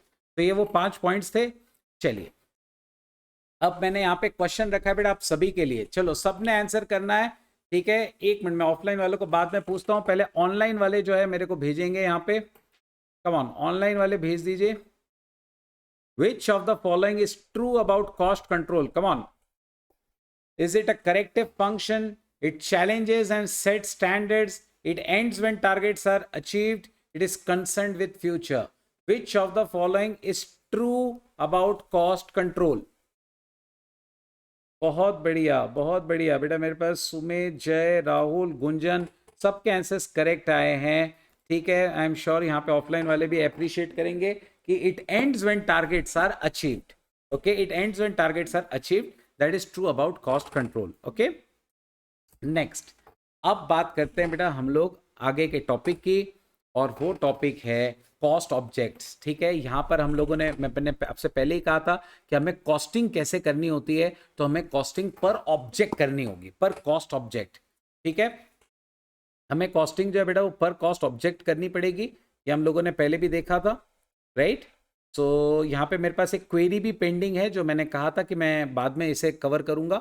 Cost object is anything for which a separate measurement of cost is required.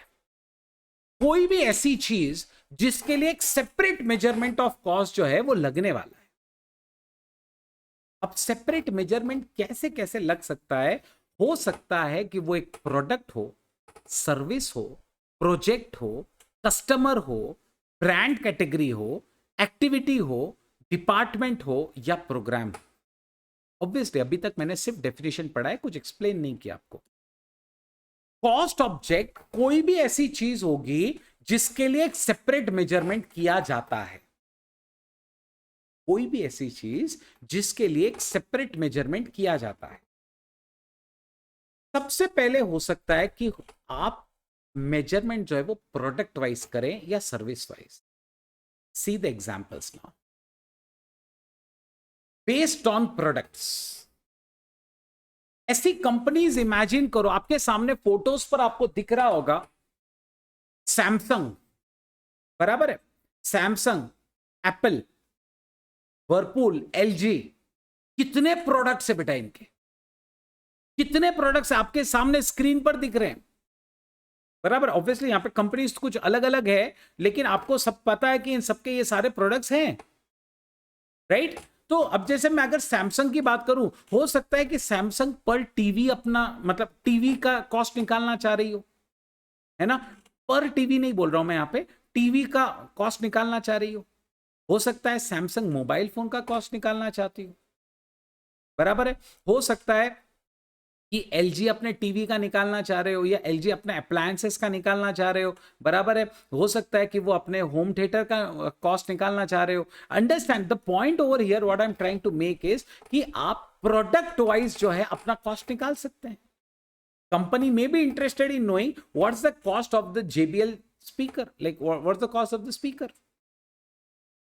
Are you all getting the point कि हम लोग प्रोडक्ट वाइज जो है कॉस्ट निकाल सकते हैं। जैसे फॉर एग्जांपल अगर हम लोग मारुति कंपनी की बात करें, तो वो पर कार निकालती होगी कॉस्ट, या मतलब वो कार्स के हिसाब से निकालती होगी कॉस्ट, बराबर है। तो वो कार्स के हिसाब से निकाला जा सकता है, आप कंप्यूटर्स के हिसाब से निकाल सकते हैं, फोन्स के हिसाब से निकाल सकते हैं। आपको जिसकी कॉस्ट चाहिए, याद रखना, वो कॉस्ट ऑब्जेक्ट है। समझ रहे हैं आप, आपको जिसकी कॉस्ट चाहिए है ना, वो आपके लिए कॉस्ट ऑब्जेक्ट है। तो मुझे बताओ, अगर मैं ये कैलकुलेटर बना रहा हूं, क्या ये मेरे लिए कॉस्ट ऑब्जेक्ट है या नहीं? अगर मैं कैलकुलेटर बना रहा हूं तो यस, ये मेरे लिए कॉस्ट ऑब्जेक्ट है, बराबर, क्योंकि मुझे इसकी कॉस्ट जाननी है। तो आप डेफिनेशन पे आप वापस आते हैं थोड़ा सा। Cost object is anything for which a separate measurement of cost is required, जिसके लिए आपको सेपरेटली कॉस्ट गिननी है, वो और कुछ नहीं बल्कि कॉस्ट ऑब्जेक्ट है। तो कॉस्ट ऑब्जेक्ट कुछ प्रोडक्ट्स हो सकते हैं, कुछ सर्विसेज हो सकते हैं, प्रोजेक्ट्स हो सकते हैं जिसकी आपको कॉस्ट निकालनी हो, ठीक है। कस्टमर्स की भी हो सकती है। कई बार जैसे एक बड़े बड़े कस्टमर्स होते हैं, हो सकता है कि हमें एक पर्टिकुलर कस्टमर की क्या करनी पड़े, कॉस्ट निकालनी पड़े, ठीक है। अंडरस्टैंड? तो ऐसे कई सारे हम लोग क्या कर सकते हैं बेटा, यहाँ पे एग्जाम्पल सेट कर सकते हैं, ठीक है। चलिए अब यहाँ पे देखिए, इसको एग्जाम्पल को देखो जरा। Based on services, an airline flight from Delhi to Mumbai, concurrent audit assignments, utility bill payment facilities. आप लोगों को क्या लगता है, ये जो मेक माई ट्रिप वगैरह है, जहां पर हम लोग फ्लाइट की टिकट्स बुक करते हैं, एयरलाइन टिकट्स बोलो, ट्रेन टिकट्स बोलो, या आप क्या बोलते हैं, वहां पे आप होटल बुकिंग कर सकते हैं, तो ये सब जो सर्विसेज वो हमें दे रहे हैं, क्या वो लोग ऐसा कॉस्टिंग निकाल सकते हैं कि उन लोगों को पर फ्लाइट टिकट कितना खर्चा आता है, उन लोगों को क्या निकाला जा सकता है ऐसा? उनके लिए फ्री नहीं है, एक बात ध्यान रखना। अगर मेक माई ट्रिप भी आपके लिए क्या बोलते हैं, ये बुकिंग्स करवा रहा है, मेक माई ट्रिप भी आपके लिए अगर बुकिंग्स करवा रहा है, फ्लाइट की बुकिंग्स करा रहा है, इसका मतलब ये नहीं कि ये मेक माई ट्रिप के लिए फ्री है। अंडरस्टैंड? वो भी एक ऑपरेटर है, उसको भी आगे कुछ पेमेंट्स करनी पड़ती हैं। अंडरस्टैंड? तो ये लोग भी क्या निकाल सकते हैं, पर सर्विस इनको कितना खर्चा आ रहा है, बराबर। अच्छा, आपको क्या लगता है, ये जो पेटीएम वेटीएम आप देख रहे हैं यहाँ पे स्क्रीन पे देख सकते हैं आप, पेटीएम है, मोबाइल पेमेंट्स वगैरह करते हैं, इलेक्ट्रिसिटी पेमेंट्स करते हैं, क्या इन सब के लिए सब फ्री है?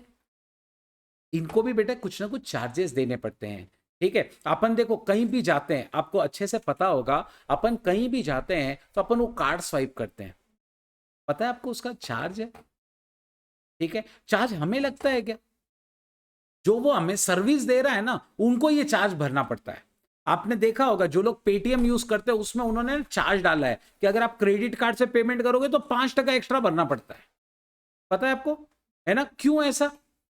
क्योंकि उनको भी कुछ खर्चे करने पड़ते हैं, तो वही खर्चे वो हमसे रिकवर करते हैं। अंडरस्टैंड? सो ये कुछ नहीं बेटा, ये हो सकता है कि वो पर सर्विस अपना चार्ज निकालना चाहे, एक सर्विस का खर्चा कितना आता है, तो आप सर्विस वाइज भी कॉस्टिंग कर सकते हैं। तो यहां पे सर्विस कॉस्ट ऑब्जेक्ट बनेगा, ठीक है। चलो, ये हो गए दो। अभी तक प्रोडक्ट वाइज हो सकता है हमें प्रोडक्ट वाइज कॉस्ट निकालना पड़े, या हो सकता है कि हम हमारी सर्विस वाइज कॉस्ट निकालें, ठीक है। नाउ टेल मी, क्या ऐसा भी हो सकता है कि हम cost per metro rail project, पर रोड प्रोजेक्ट, मतलब ऐसे प्रोजेक्ट के हिसाब से कॉस्ट निकाले पूरे प्रोजेक्ट की, ठीक है। तो ये भी एक कॉस्ट ऑब्जेक्ट है, ये ऑब्वियस बात है, बहुत बड़ा कॉस्ट ऑब्जेक्ट है। आप स्क्रीन पे फोटो देख सकते हैं, यहाँ पे एक मेट्रो रेल का काम चल रहा है, ठीक है।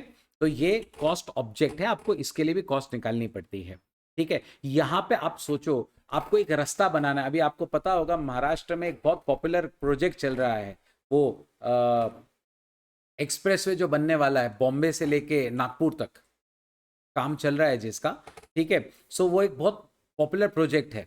अब वो प्रोजेक्ट जो है वो पूरा एक प्रोजेक्ट है, तो गवर्नमेंट उसके एक एक एक्टिविटी को नहीं देखती है। गवर्नमेंट सीधा सीधा देखती है कि पूरा बॉम्बे से लेके नागपुर अगर 5,000 करोड़ का प्रोजेक्ट है तो वो वन टाइम पूरा इसको अलॉटमेंट करती है। अंडरस्टैंड? वो एक शॉट में उसका अलॉटमेंट करती है। अंडरस्टैंड? सो ये होता है बेटा एक पूरा रोड प्रोजेक्ट, जो एक ही पार्टी उसको पूरा करती है, ठीक है। Understand like that? तो यहां पे गवर्नमेंट के हिसाब से अगर आप देखने जाओ तो वो कॉस्ट पर रोड प्रोजेक्ट, या मतलब इस तरीके से निकालने की कोशिश करेंगी, और हर प्रोजेक्ट अलग होता है यहाँ पे। नेक्स्ट, वो लोग कॉस्ट पर एक्टिविटी भी तो निकाल सकते हैं। अब जैसे फॉर एग्जांपल आप देख सकते हैं वहां पे एक आदमी क्या कर रहा है बेटा, क्वालिटी इंस्पेक्शन कर रहा है। हर बड़ी कंपनी कंपल्सरीली क्वालिटी इंस्पेक्शंस कराती है, क्वालिटी चेकअप्स कराती ही कराती है, बराबर है। क्या क्वालिटी चेकअप फ्री है? क्या ये आदमी फ्री है? अंडरस्टैंड, इसका कुछ ना कुछ खर्चा आता होगा। मैं कंपनी में था पीडब्ल्यूसी, उस कंपनी में जब मैं जॉब करता था बेटा, उस टाइम पे मेरा सैलरी, मतलब मैं कब की बात कर रहा हूं पता है आपको, आज से 11 साल पहले की बात कर रहा हूं। 11 साल पहले कंपनी मुझे 50,000 पर मंथ देती थी, 11 साल पहले की बात कर रहा हूं। और लगभग मैं 1 महीना सिर्फ ट्रेनिंग पे था। क्या ट्रेनिंग फ्री है कंपनी के लिए? उनको मुझे 50,000 भी देने हैं और काम भी मैं कुछ नहीं करने वाला हूं, मेरी तो ट्रेनिंग चालू है। अंडरस्टैंड? तो उन्हें ऐसी एक्टिविटी वाइज भी कॉस्ट निकालनी पड़ती होगी कि उन्हें ट्रेनिंग का कितना खर्चा आ रहा है। अच्छा, क्या ट्रेनिंग करने वाले कौन थे? मैं तो ऑलरेडी चार्टर्ड अकाउंटेंट था, तो ट्रेन करने वाले लोग वो भी तो फ्री नहीं होंगे, उनका भी तो टाइम वेस्ट होगा इस चक्कर में। अंडरस्टैंड? तो यहां पर कंपनीज जो होती है ना, वो एक्टिविटी वाइज भी कॉस्टिंग करती है। Are you all getting the point? Fantastic. So activity wise cost निकाली जा सकती है। अब आप अपने स्क्रीन पर देखिए, क्रूड ऑयल वगैरह का रिफाइनमेंट, यहां पे बहुत सारी प्रोसेसेस इन्वॉल्व होती हैं। तो क्या हम ऐसा नहीं कर सकते, जैसे मान लो ये एक प्रोसेस है, ये दूसरा प्रोसेस है, तो प्रोसेस वाइज एक एक का कॉस्ट निकालते जाएं कि इस प्रोसेस का कितना खर्चा आता है, इस प्रोसेस का कितना खर्चा आता है। तो यहां पे अगर हम लोगों को इंटरेस्ट हो जानने में कि what is the cost of the process, so will go for this. यहां पे process will become the cost object. ठीक है? नाउ सिमिलरली क्या हम ऐसा भी कर सकते हैं, ये पूरा अकाउंट्स का डिपार्टमेंट, ये पूरा manufacturing department, cost of the entire department, can we be interested in knowing what's the cost of the manufacturing department, what's the cost of the accounting department? तो यहां पर हम लोगों के लिए ऑब्जेक्ट क्या बन जाएगा? तो वो पूरा डिपार्टमेंट ही बन जाएगा ऑब्जेक्ट। आई होप आप सब लोगों को ये सारे एग्जाम्पल से क्लैरिटी मिल चुकी है कि कॉस्ट ऑब्जेक्ट क्या है। जिसके लिए तुम्हें कॉस्ट निकालनी है वो कॉस्ट ऑब्जेक्ट है। क्या सबको क्लियर हो गया बेटा? कोई भी डाउट, कोई भी queries? Come on. Offline yes, कोई भी डाउट, कोई भी क्वेरीज? यस, ऑनलाइन वाले वेंकटेश, आपका कुछ क्वेरी था मैडम? यस, ऑनलाइन वाले आपको कुछ भी क्वेरी हो आप पूछ सकते हैं।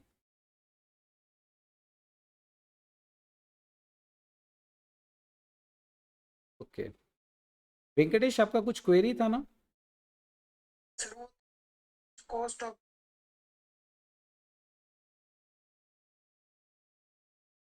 लाइक अभी यहाँ पे डिपार्टमेंट है, तो अब जैसे अगर डिपार्टमेंट वाइज हम लोग निकाल रहे हैं, वो जो तुम पूछ रहे हो ना कि ईच क्यों नहीं करते, अभी तक है ना, वो हम लोगों ने सिर्फ कॉस्ट ऑब्जेक्ट सीखा है कि किसके लिए निकालना है।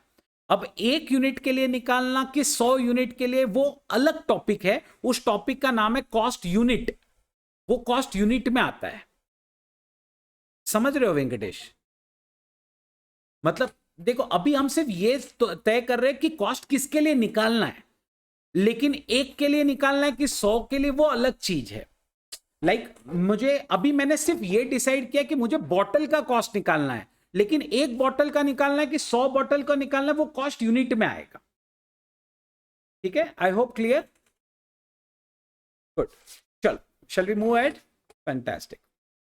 Next, now there is on example, come on. Dash is anything for which a separate measurement is required. Cost unit, cost object, cost driver, or cost center. Is it cost unit or cost object? Come on, come on, come on, everyone. Online, offline, दोनों ने answer करना है।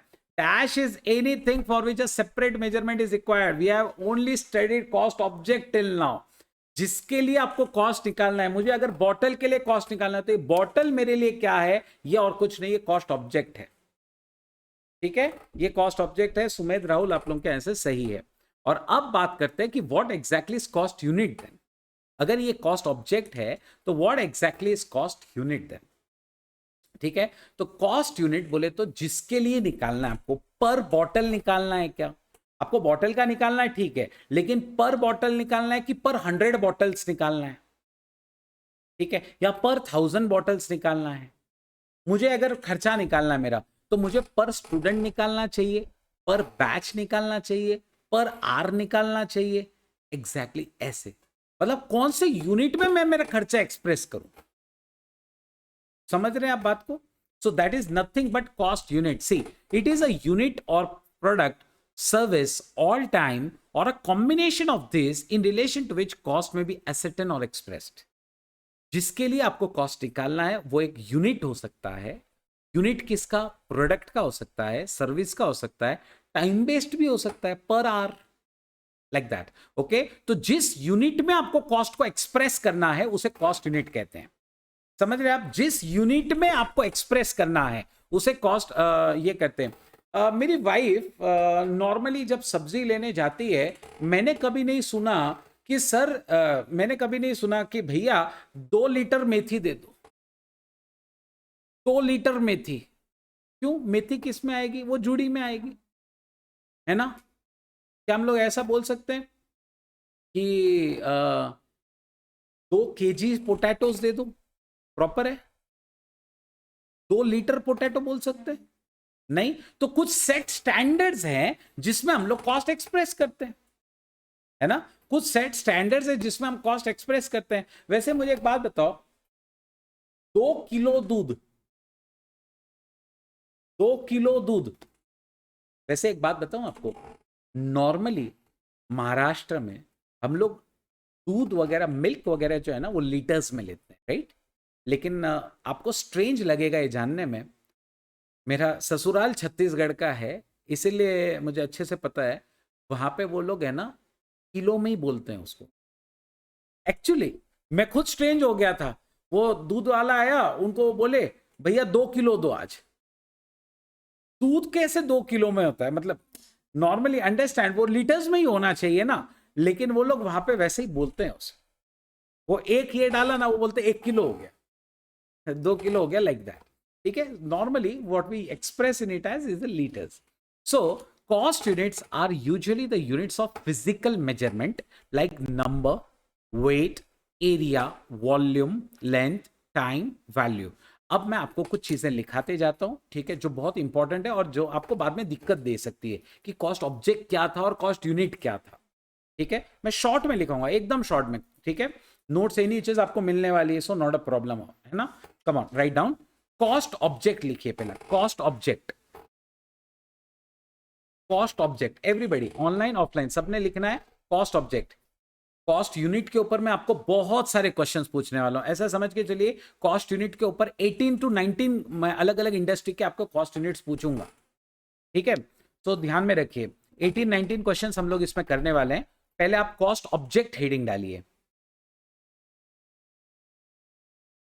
Now उसमें लिखिए, उसमें लिखिए anything for which separate measurement is required. anything for which separate cost measurement is required. Anything for which separate cost measurement is required.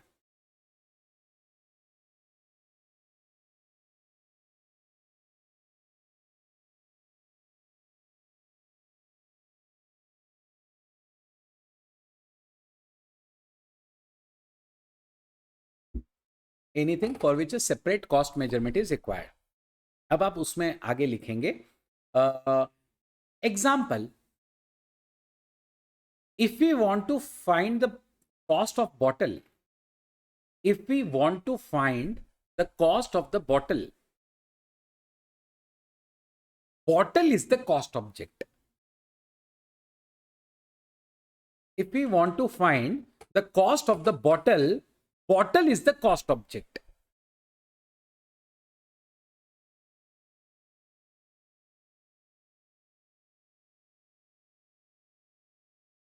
Clear, right?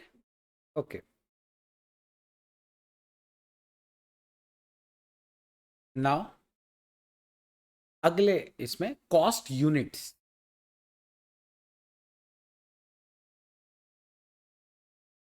Cost unit.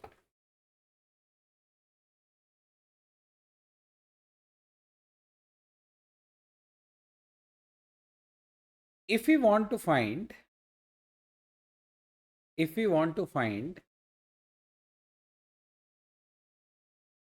cost per bottle, if we want to find cost per bottle,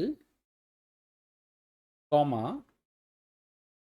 then number of bottles is the cost unit. Then number of bottles is the cost unit. Then number of bottles is the cost unit. Okay, full stop. अगले line में लिखिए, cost units are usually units of physical measurement. Cost units are usually units of physical measurement in which cost may be expressed.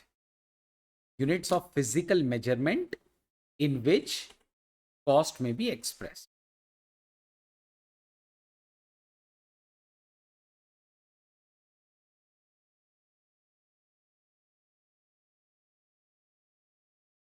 Everyone, अब आप बहुत ध्यान से करेंगे, ठीक है।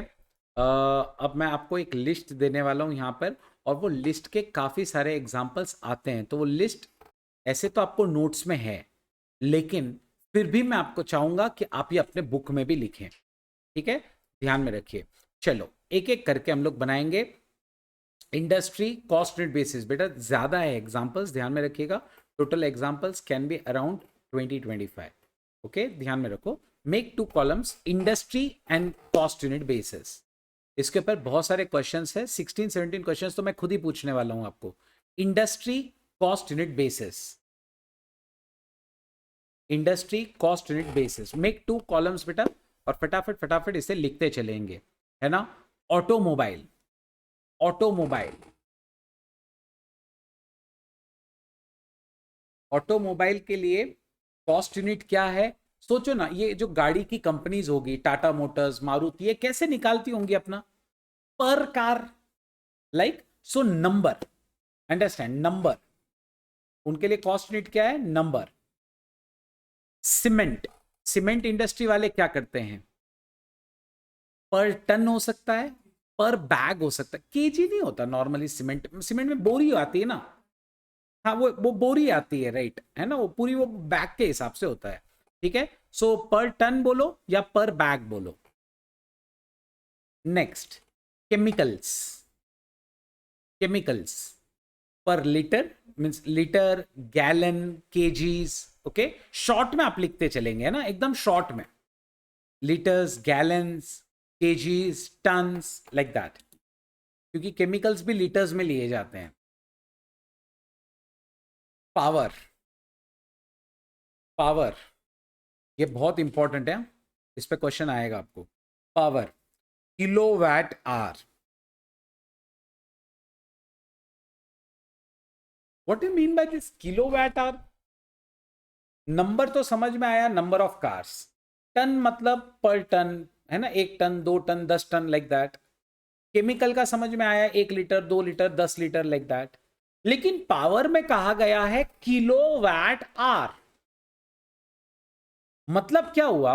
यहां पे 2 यूनिट्स कंबाइंड है। एक बात ध्यान रखना, ये ना ऐसे आपको यूनिट्स आएंगे जहां आपको 2 यूनिट्स एक साथ दिए जाएंगे। पावर आपको पता है वैट्स में होती है, किलोवाट्स एंड लाइक दैट। तो 1 किलोवाट का 1 घंटे का, समझ रहे हो आप? ये किलोवाट आवर का मीनिंग क्या होता है? मतलब 1 किलोवाट का 1 घंटे का खर्चा कितना, ठीक है। अगर आपसे कोई बोले भाई 5 किलोवाट का खर्चा कितना, आपका सवाल होना चाहिए भाई कितने घंटे के लिए? 5 किलोवाट तुम 1 घंटा चलाने वाले हो कि 10 घंटा चलाने वाले हो? कोई पूछेगा आपको कि भाई 5 घंटे का बिजली बिल कितना आएगा, लेकिन 5 घंटे में आप कितने किलोवाट चलाने वाले हो? तो यहां पे अंडरस्टैंड, यहां पे सिर्फ 1 यूनिट से काम नहीं बनेगा। ऐसी जगहों पर आपको 2 यूनिट्स कंबाइन करने हैं, और ऐसे बहुत सारे और एग्जांपल्स हैं। 1 किलोवाट का 1 घंटे का, लाइक दैट, ठीक है। Everyone clear? यहां पे मिक्स्ड यूनिट्स हो जाएंगे, 2 चीजें आपको एक साथ लेनी है, 1 किलोवाट का 1 घंटे का, ठीक है। सो that is power. Come on, steel, steel, steel बड़ा इंडस्ट्री है, ऑब्वियस बात है, स्टील टन में बिकता है सीधा सीधा। ट्रांसपोर्ट, यहां पे भी आप देख सकते हैं 2 चीजें एक साथ कंबाइंड है। 1 पैसेंजर का 1 किलोमीटर का, समझ रहे हो? 1 पैसेंजर का 1 किलोमीटर का, तो पैसेंजर किलोमीटर, क्या नाम डालोगे? पैसेंजर किलोमीटर, केएम लिख देना किलोमीटर के लिए, इनफ है ना। एक पैसेंजर का 1 किलोमीटर का। अभी जैसे फॉर एग्जांपल, चलो मैं आपको एक एग्जांपल देता हूं। मैंने अभी है ना जैसे मैं यहां से मान लीजिए बॉम्बे जाना चाह रहा हूं, ठीक है। अब यहां से अगर बॉम्बे मुझे जाना है तो मैं ट्रेन के वेबसाइट पे गया, ठीक है, मैंने वहां पे डाला, तो मुझे बताओ यहां से बॉम्बे का और यहां से केरला का खर्चा सेम हो सकता है क्या? तो अलग अलग होने वाला है, बराबर है। और मैं एक जाऊं या हम लोग 5 जन जाएं, खर्चा एक होगा क्या? अलग अलग होगा। तो पैसेंजर्स कितने हैं और वो पैसेंजर कितने किलोमीटर जाने वाले हैं, ये दोनों चीजों पे डिपेंड करेगा कि खर्चा कितना है। तो एक पैसेंजर का 1 किलोमीटर का खर्चा ये होता है ट्रांसपोर्ट में, gas cubic feet, gas cubic feet. Next, come on, industry sector, brewing, brewing, barrels, barrels, brick making, brick making, 1000 bricks, 1000 bricks, brick making में क्या आएगा? 1000 bricks. Next, coal mining, coal mining,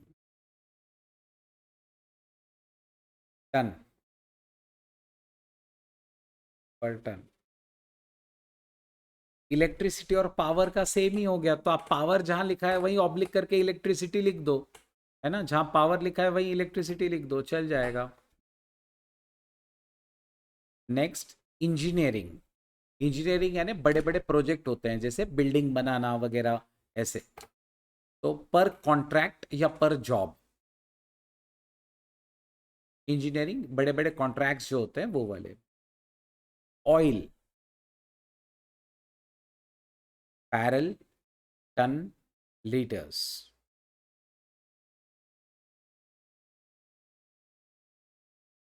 hotels,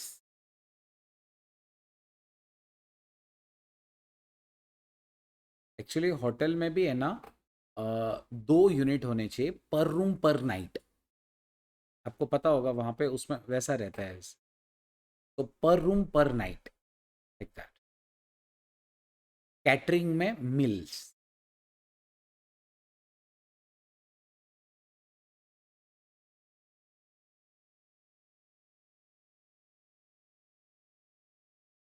professional services, professional services जितने भी professionals होंगे जैसे architect, chartered accountant, company secretary, जो भी professionals होंगे उनका होता है पर चार्जेबल आवर, ओके, या पर जॉब हो सकता है, पर कॉन्ट्रैक्ट हो सकता है।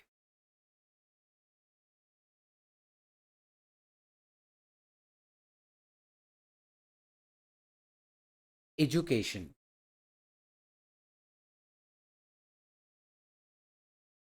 भी आप यहाँ पे आए हैं जैसे एजुकेशन के लिए, तो आप पूरा कोर्स ले सकते हैं, बराबर है। मैं तो ऑब्वियस बात है मेरे लिए as a as a classes, मैं मेरे लिए देखूं तो हो सकता है कि मैं ले रहा हूं पर कोर्स कितना खर्चा आ रहा है मेरे को, है ना, या पर एनरोल स्टूडेंट कितना खर्चा आ रहा है। ऑब्वियस सी बात है, स्टूडेंट भी फ्री नहीं होते, बराबर है ना। अब जैसे मुझे यहाँ पे जूम पे लेना पड़ रहा है, ठीक है, तो अब मैं जूम पे जो सेशन ले रहा हूँ तो ऑब्वियस बात है फ्री तो नहीं है ना, मुझे उसके लिए जूम का एनुअल पैक लेना पड़ रहा है। तो अंडरस्टैंड मुझे क्या करना पड़ेगा, हो सकता है मैं पर कोर्स खर्चा निकालूं, हो सकता है पर एनरोल्ड स्टूडेंट खर्चा निकालूं, हो सकता है पर सक्सेसफुल स्टूडेंट खर्चा निकालूं, ऐसे अलग अलग कैटेगरीज हो सकती हैं।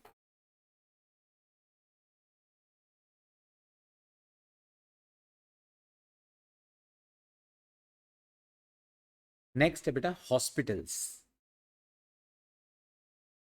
एक पेशेंट का एक दिन का,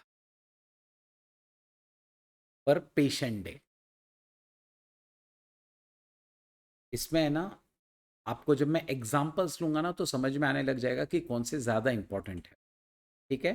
और बस ये लास्ट 3-4 हैं, ठीक है। क्रेडिट कंट्रोल, अब ये एक्टिविटी वाइज है, ये बात देखो, ये एक्टिविटी वाइज है, मतलब एक ही कंपनी के अंदर कुछ एक्टिविटीज होती हैं। अब आप बड़ी कंपनी सोचो, मैं कल इसके लिए भी आपको बहुत सारे एग्जांपल्स दूंगा। कल का जो मेरा लेक्चर होगा, मेरा जो नेक्स्ट लेक्चर होगा, उसमें मैं आपको सबसे पहले ना विजुअलाइजेशन करना सिखाऊंगा कि आप जब कॉस्टिंग सीख रहे हैं तो क्या आपको एक छोटी सी दुकान सोचनी चाहिए कि एक बहुत बड़ी इंडस्ट्री सोचनी चाहिए, उस इंडस्ट्री में क्या डिपार्टमेंट्स होंगे, कैसे काम चलता होगा, वो सब मैं आपको कल विजुअलाइज करा के दूंगा, ठीक है। सो क्रेडिट कंट्रोल, क्रेडिट कंट्रोल मतलब क्या होता है मालूम है? जो लोग ये देखते रहते हैं कि भाई अपन ने को क्रेडिट सेल्स करना है या नहीं करना है, ये पार्टी सही है या नहीं सही है, उनसे फॉलोअप्स करना वगैरह। तो जो जो अकाउंट मेंटेन करता है ना, उसके हिसाब से जितने अकाउंट्स मेंटेन होते हैं उसके हिसाब से सेल्स, सेलिंग जो डिपार्टमेंट होता है, उस सेलिंग जो एक्टिविटी होती है, उसका जो खर्चा होता है वो हो सकता है पर कस्टमर कॉल, या अमाउंट ऑफ सेल्स, या नंबर ऑफ ऑर्डर्स, वैसे आप सेट करें उसे। मटेरियल स्टोरेज एंड हैंडलिंग, अब ये मटेरियल स्टोरेज एंड हैंडलिंग क्या होता है मैं आपको समझाता हूं। जैसे फॉर एग्जांपल एक बड़ी फैक्ट्री सोचो, ठीक है। आपको क्या लगता है बड़ी फैक्ट्री में जो माल लगता होगा प्रोडक्शन के लिए, है ना, कुछ अगर मेरे मजदूर है 4-5, जस्ट इमेजिन ये यहां पे ना मशीन है, इस मशीन पे कुछ मजदूर काम कर रहे हैं, ठीक है। अब मजदूरों को कुछ मटेरियल चाहिए मशीन्स में डालने के लिए, वो उनके पास ही अवेलेबल होता होगा क्या? यहां पे एक स्टोर रहता है जिसको संभालने के लिए स्टोर कीपर होते हैं। ये आदमी को जो ये प्रोडक्शन करने जा रहा है, ये क्या करेगा, ये चिट्ठी बना के लेके जाएगा स्टोर में, वो बोलेगा कि सर मेरे को यहाँ पे मशीन पे प्रोडक्शन करना है, तो उसके लिए मटेरियल XYZ हमें चाहिए है, आप वो मटेरियल हमें दीजिए। तो ये स्टोर कीपर क्या करेगा, वो रिक्वेस्ट चेक करेगा, वो उसके सिस्टम में देखेगा क्या इस मशीन में सही में ये मटेरियल लगता है क्या, और फिर अगर हाँ तो वो फिर क्या करेगा, वो स्टोर कीपर वो रिक्वेजिशन रख के उसे मटेरियल दे देगा, फिर वो मजदूर वहां पे प्रोडक्शन करेगा।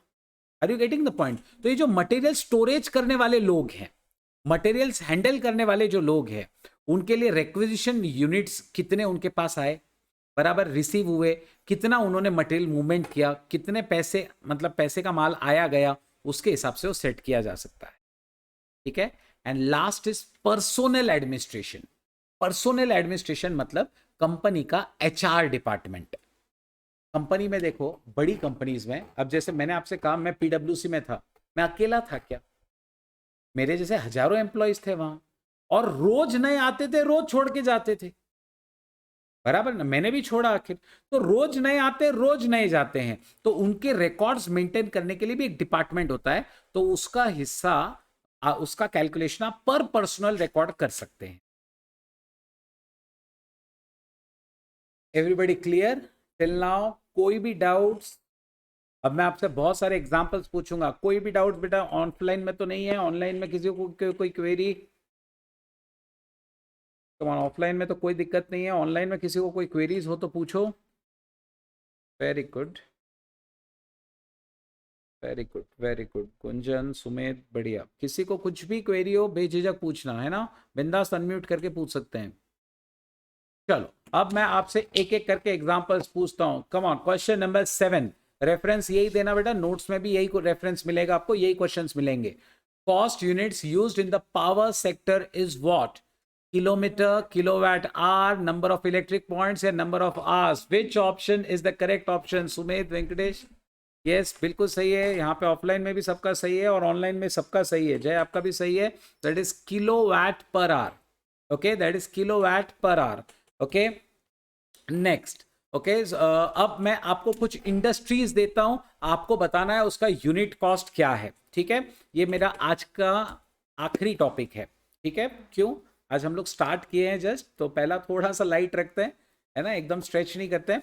ट्रांसपोर्ट, ट्रांसपोर्ट, ट्रांसपोर्ट आपने देखा है? यस, ट्रांसपोर्ट का है पर पैसेंजर पर किलोमीटर, राइट? सो राहुल सही है, पर passenger per kilometre. Okay, that is for transport. Come on, next is power, kilowatt hour. Okay, power का क्या है? किलोवाट आवर, ठीक है।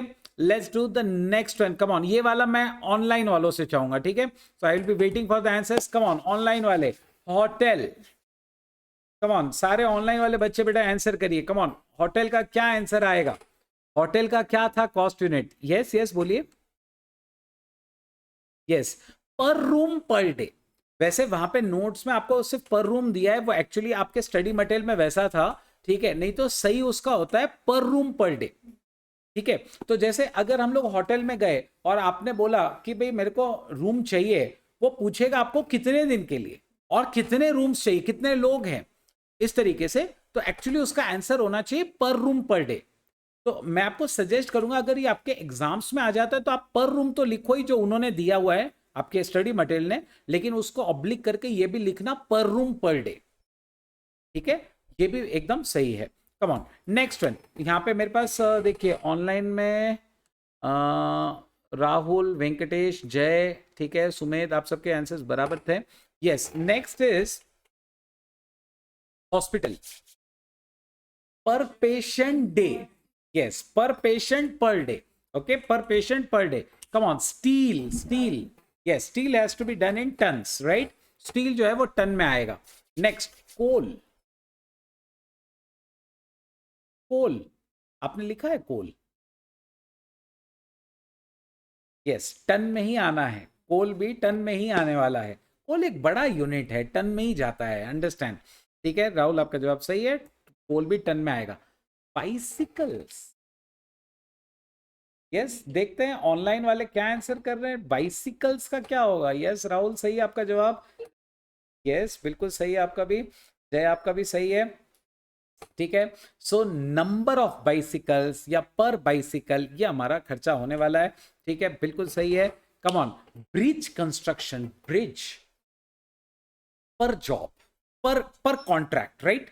पर कॉन्ट्रैक्ट, क्योंकि एक बड़ा कॉन्ट्रैक्ट होगा ब्रिज वाला, तो हम लोग ऐसे 4-5 ब्रिज का एक साथ तो नहीं कर सकते, तो इट हैज टू बी पर project kind of thing. Okay Rahul, सही है आपका जवाब। चलिए, इंटीरियर डेकोरेशन,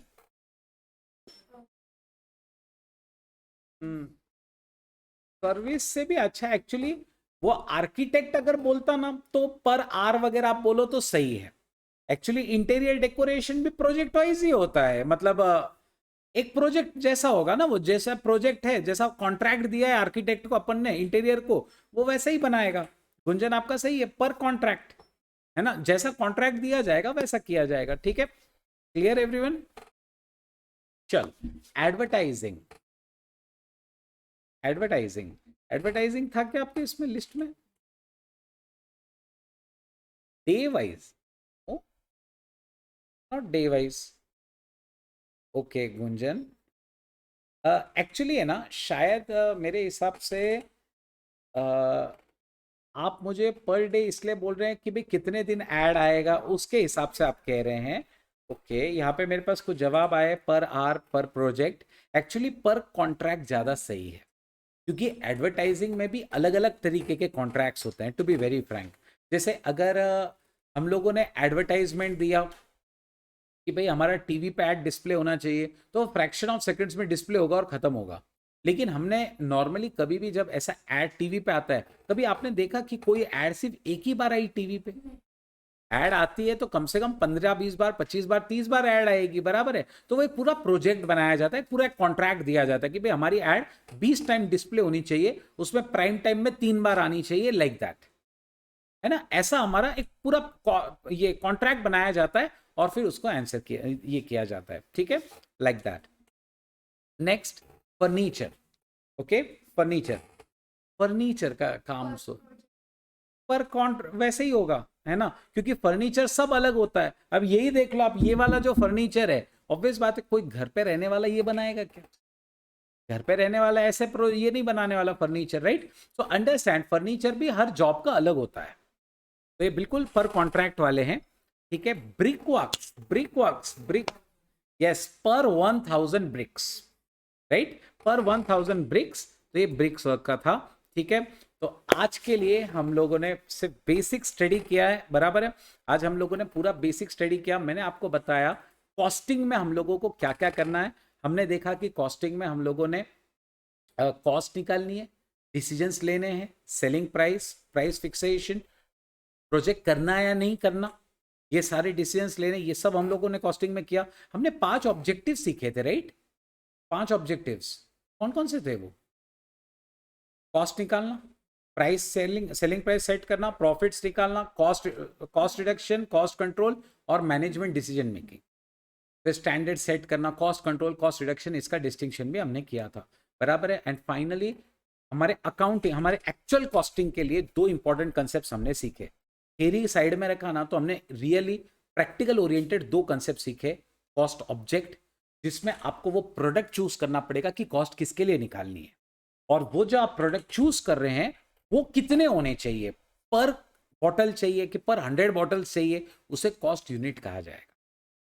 ठीक है, सो that is all for today's lecture, है ना। Will continue in the tomorrow's lecture. Okay, कल भी ऐसे ही थ्योरी एंड प्रैक्टिकल थोड़ा बैलेंस करेंगे।